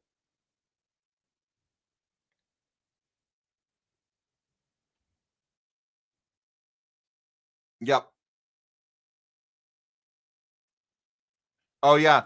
Jungle Jer. I'm sorry. I don't think you know what the word hoax means. Referring to the Carol Ann Levitt having to defend the hoax comment after we saw the Jeffrey Epstein birthday cards be released. And she's still, and not just that, but you have the victims literally having a rally right outside the White House last week. You have Thomas Massey, Marjorie Taylor Greene. You have Ro Khanna as well, but you don't have this idea that the Democrat hoax, he's just using the word on purpose. I think they say, I'm sorry, I don't think you know what the word hoax means. I think you know what the word hoax means, and you're deliberately using it for a different purpose. So it was all on purpose. It was all on purpose. But I love that she finally got called out. Thanks for that, Jungle Jer. Yeah, we said class action suit for Wishigo. That would be awesome. Because as Zootzilla says, yes, 900 people were arrested. One of our viewers. So we're in on this together, guys. We're in on this together. We're fighting right back.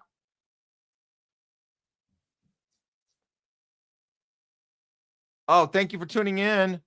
We have THL Mikel. There is only Palestine. Mandatory DNA testing for all Israelis. 95% of it doesn't have any connection to the land. Imagine that. And Zionism equals Satanism or Nazism, whatever you want to call it. It's a choice. It's not a religion or culture or race. It's a choice. You can wake up in the morning and decide you want to be a Zionist. You can also wake up in the morning and decide you want to be a Satanist. You can also wake up in the morning and decide you want to be a Nazi. You can choose these things. Or you can choose not to do it. Not to be those things. That's also your choice. So that's on you. We will be against you as long as you choose those things. We will be against you as long as you choose to do those horrible things. Psychotic things, psychotic mindset, psychotic way you look at the world. You choose to do that. You don't have to. Free Palestine.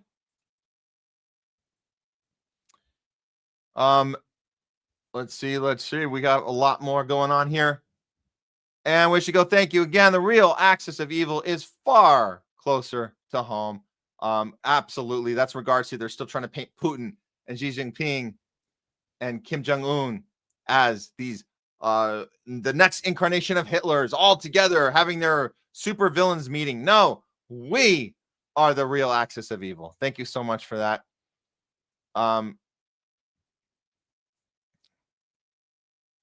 Did Tucker actually tell Piers Morgan that Israel had foreknowledge of 9/11? Well, if he did on the show, that's great. I'm sure he's been told before that. Piers Morgan famously didn't want to ever hear what Jesse Ventura had to say about all of the missing, the weird unanswered questions of 9/11. He didn't want to hear anything that Jesse Ventura had to say. So I'm sure people have told him, but it's nice if Tucker did that on the air. That's very cool. Very cool.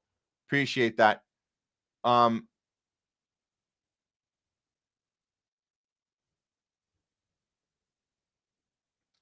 this is to Do Dissidents who rated the stream. Thank you guys for showing the support on the channel. We love you very much. We hope we have a chance to go on your show one time. You can welcome to come back on ours.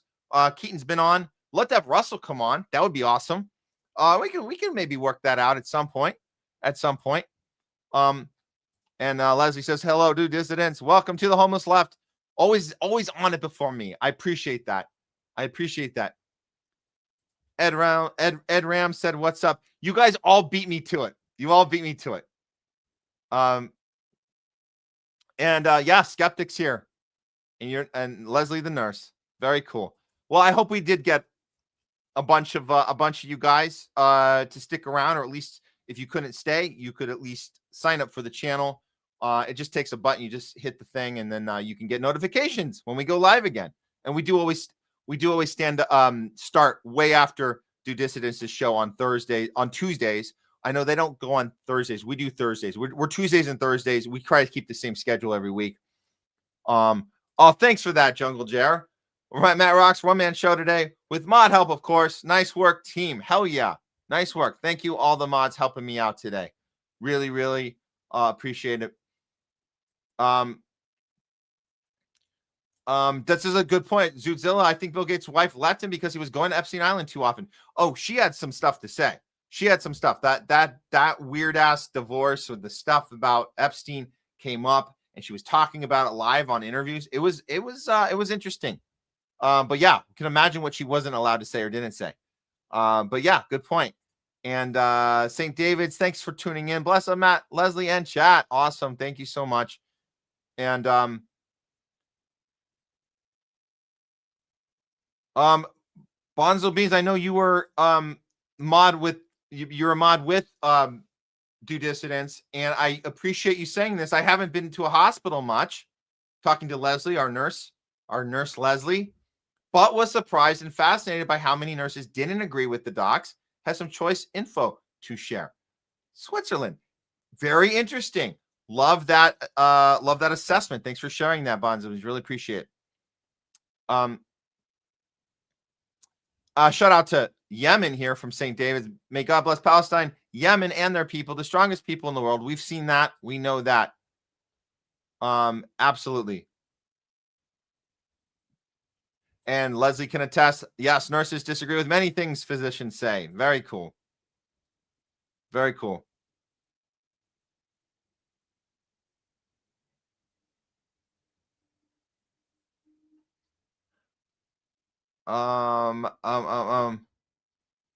We'll do a couple more and I'll throw the rest up at the end. Oh yeah, you guys are talking about B12. B12 is very cool. Let's see what else. We'll do like two more. Okay. Love this point. Mary Ploppins. None of these guys seem to care when Biden was doing it. Absolutely. Yes. Yes. Leslie, yes, but now they care because of Republicans in the House. And we said Trump getting in, this is the silver lining. This was the silver lining. You get Trump in, you get more people angry about things they would have been asleep for because they didn't want their party, the Democrat Party, to do anything wrong. They were perfect. Never done anything wrong. Anything that's gone wrong with the Democrats was either an accident, a miscalculation, or it's the Republicans' fault or Trump's fault. They never deliberately did anything wrong, ever. So, silver lining, Trump's in office for 8 months. We've had a lot more vocalization coming from the left. And I brought up Mark Ruffalo earlier, the video he made, very passionate video about do something. He was talking to all world leaders. He said, Trump, do something. Would he have said that if it was Kamala, President Harris, do something? Is it harder to do that? Would he, if he did? Good for him if he would have, hypothetically. But isn't that, even if you do the right thing, it's harder, isn't it? It's harder to do it for something that you voted for. Just like with MAGAs, it's harder for MAGAs to say, Trump, you screwed us. Way easier for Democrats to say Trump screwed us. It's so easy. And that's why they're talking about Epstein now, because it's easy to do it when it's Trump being incriminated. Very easy. Look at that guy. Look at his behavior with underage women. Well, what about Biden? Oh, well, he wasn't really. No, that was a scam. That was a scam. Don't listen to that. Biden didn't do anything wrong. And he had a stutter, by the way. He had a stutter. He wasn't demented. How dare you? How dare you? Yeah, I think that should do it.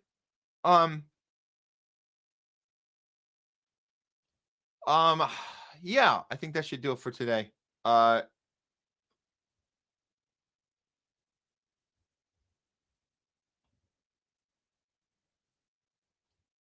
We'll put a few more up at the end. We'll put a few more.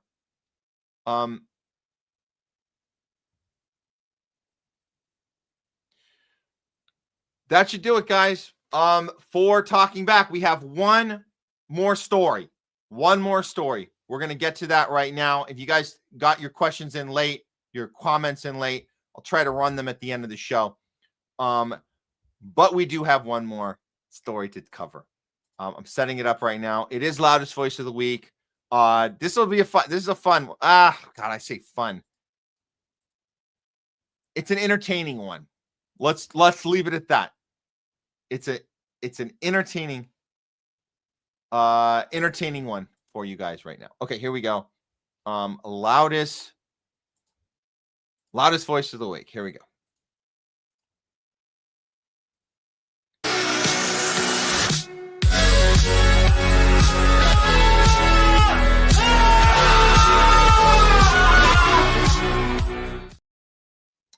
It's the loudest voice of the week.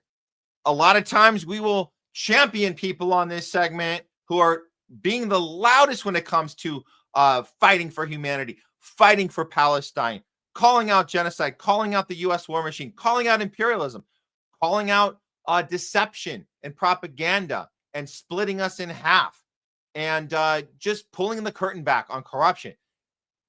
Today's not that day. Today, the curtain's being pulled back on corruption, all right, in this loudest voice of this week, but the person doing it didn't intend to do it. It was an accident. Accidentally pulled the curtain back. In fact, it's worse. The person's intention was to keep the curtain sealed. Oopsie, the opposite happened. This is the clip. It's made some rounds, but it is pretty interesting. We're going to say it's pretty entertaining to watch this. What would we call this? This is a gaffe? Is it a slip? What do we call it? But it was a good one. It was a good one. This is a Hasbro agent. His name is Brandon Tatum, telling Netanyahu. Now, Netanyahu's been making the rounds on all the podcasts. He's not done a good job at all. I guess he thought because he hit the first one out of the park, which was what are those boys? Those, what do they call those jerky boys? I don't even remember. They were so bad. He could say whatever he wants, but now he's going around to other podcasts and it's not going as well for him. He thought this would be good. Netanyahu sits down with this guy, Brandon Tatum, and Tatum's job was to tell Netanyahu how happy he is after his Christian congregation came back from Israel. And his job was to tell the world through this podcast how amazing, what an amazing time his Christian congregation had in Israel. So don't listen to all the people telling you that Israelis hate Christians and they spit on Christians and they do horrible stuff to Christians. Don't listen to them, because this guy, Brandon Tatum, is going to tell you that he only got spit on once. And that's good. All right, take it away. Yeah, take it away. I'll be right here. Watch it. If you actually talk to the majority of Christians, talk to them, you'll see what they say. They say Israel is the only place where we're respected and protected. And I can attest to that as a Christian who went to Israel. I spent 2 weeks there with the church, and we had an incredible time. We had only one incident where a small child spit on one of the pastors, and immediately after there was an adult that came by and said, "That's not a representation of who we are. You know, we love you guys. You guys are always welcome here." And I have to say, wow. And I just pause it because I'm looking at Netanyahu's face. So you thought it was a good idea to tell us that you did get spit on by a kid, but the adult was there to say, we didn't rehearse it that way. I told the kids to hold off on their Christian hating and spitting that they normally do. We thought we were all aligned on that. And I guess one of the kids wasn't listening and did the thing we usually do. So we wanted you to know that we meant to not do that, but it's hard to keep track of all the little psychopath kids because we educate them from a very young age to hate anybody that's not chosen like they are. We educate them to do that, and we champion it when they go and taunt other people. We see it over and over. But yeah, go ahead, finish the thought there. I didn't mean to step in there, Brandon. Finish your awesome thought. I would like to be a fly on the wall or listening in on the aftermath of this interview. Not a good luck for Bibi and gang. Hey, no adults gave us any grief. We had no issues whatsoever in our experience there. It was actually an amazing experience. So no adults gave you grief because they were instructed not to. You took your Christian congregation to Israel, chaperoned probably by the IDF, probably put through a situation where it was about you getting a good experience so then you can go brag about it on a podcast. So the fact that they couldn't even set it up accurately, and there's a kid that slipped through that spit on you, slipped through the cracks, you're telling that as a good thing, as a heroic success, that the propaganda campaign 2-week trip that you went on with your Christian congregation, It was only compromised by the actual sentiment of these kids only once. You thought that was a good thing to share. Why don't we see what happens to other Christians that go there that aren't maybe expected to be on a podcast after and aren't going through the theater of all Christians are treated well in Israel? Because they're not. They're not. Here we go.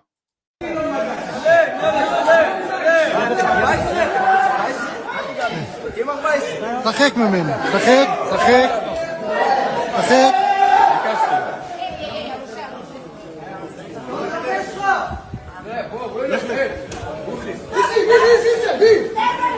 רחק, תתרחק.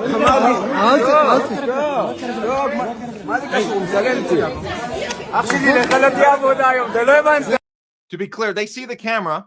They see the camera phone. They have no problem doing this for the world to see. This is not, they're not ashamed to behave this way. It's going to get worse. It's going to get worse. לא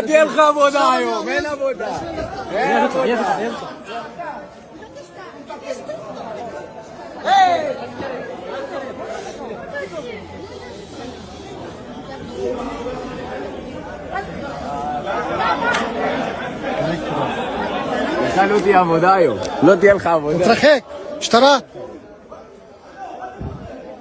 לא תהיה עבודה, אין עבודה.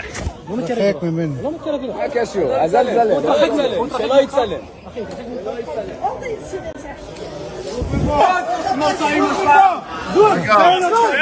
לך! אתה בן שרמוטה. האמא שלך. האמא שלך. האמא שלך. יאללה.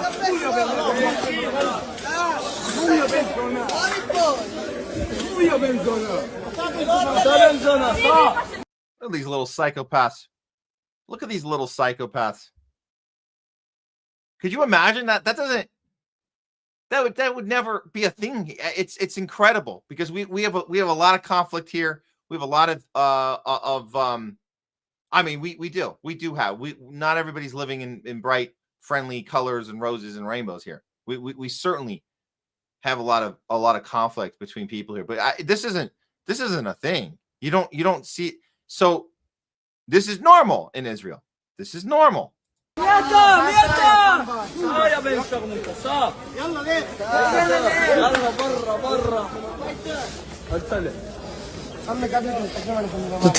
תתרחק.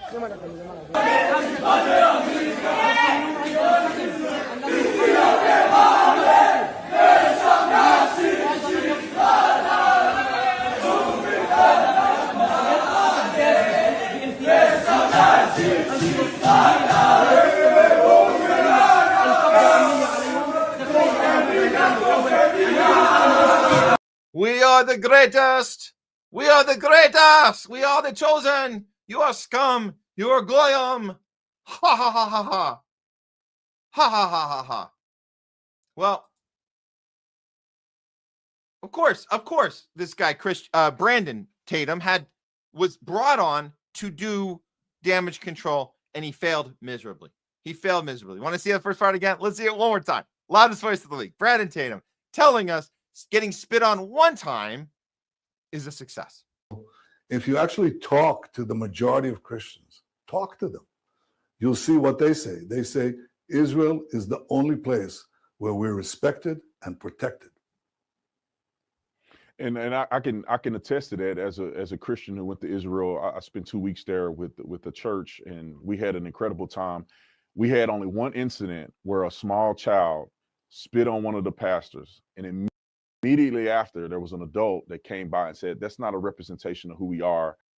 Yes, you tell them. That's a success. So when you guys go traveling in other countries, one child spitting on you means that you landed in a democracy, the greatest democracy in that side of the planet. Just know that next time you go and a child comes and spits on you for who you are, that was a success. That's what he's telling us. That's why this Christian leader here, Brandon Tatum, is going to get the loudest voice of the week. All right, guys, we're going to close up the show now, but I realized I'm not going to make a segment out of this, but I did realize I announced this earlier, or it was on one of the banners. I don't know, but I did leave off one little tidbit that's just worth putting the visual up, just so you guys know this exists. And we'll get more on this for Thursday's show. I want to look into this one more, but this isn't just on a banner. This is real. This is real. And I just want to show you that Russia has announced a new cancer vaccine, which is 100% effective, and it will be made public in Russia like soon. This is from BRICS News. Russia officially announces cancer vaccine is ready for clinical use, rolled out to patients for free. RT reports the revolutionary cancer vaccine is ready for use. The last 3 years have proven safety of vaccine, including with repeated multiple use and high efficiency. Efficacy. Federal Medical Biological Agency. The Russian shot reduces tumor size and slows their growth. Cancer vaccine. Well, you can understand why here at the Homeless Left we are very skeptical about that. As we know, the history of cancer vaccines, they never make it to market. In fact, people that create cures for cancer in any sort of way generally become suicidal randomly, and we don't hear from them again. So if Putin was able to get this out to his people, very skeptical, very skeptical. I'll look more into it, but that was officially announced that there's an actual cancer vaccine. Is the mainstream even reporting on this? I haven't seen them. I'm seeing RT report, BRICS News report. I don't see anyone else reporting on it just yet. This just happened a few days ago. We'll look more into it, but I did want to get that out there so you guys knew that was real. How effective is it going to actually be? We'll have to wait and see. We'll have to wait and see. How much mRNA is in that? We'll have to look into it. We'll have to look into it. Okay. So that's it. That's the show today. I want to thank all you guys for helping us out today. This was I did go solo today, so quite an undertaking. We did cover so much today. Very, very grateful for all your guys' engagement, and to the Due Dissidents group coming in. That was an awesome Rumble raid. We hope a lot of you guys stuck with us throughout, and we'll leave you guys with this. Oh, this will be a fun little outro. We got more of the Bernie versus RFK Jr., but it's going to be done by none other than the baby. It's called diaper diplomacy. We love these guys that put this AI together. It's little babies doing the actual voices, but they're babies. It's kind of funny. So enjoy that. It's the full interaction between Bernie and RFK Jr., but babies are doing it. So that'll be fun. And I'll just leave you guys with this. If you guys are up tomorrow, I'll be on with Garland Nixon at 8 a.m. Pacific, 11 a.m. Eastern. We'll be talking about a lot of this stuff more in detail, some Hollywood stuff. I think we're going to get into the RFK. We're going to look at the little Epstein, little Vax stuff. So it's going to get crazy. So if you guys aren't following Garland Nixon, get on Garland Nixon show on his YouTube channel. We'll be on with him 8 a.m. Pacific tomorrow, 11 a.m. Eastern. We'll be back here on the Homeless Left Thursday with our special 9/11 episode. It's a 9/11 24-year special with Jay Scott. We got Don DeBar joining us, and a few other surprise guests might be stopping by as well. So we'll see you back here Thursday. Friday, I think we're going to be doing some Truth Wire with Fiorella while Craig Pasta is still out. He's out for the rest of the week. And we'll see him back here next week with you guys. So until then, keep yourselves detached away from the tribe. Get out of that tribal mindset. Get out of that cult.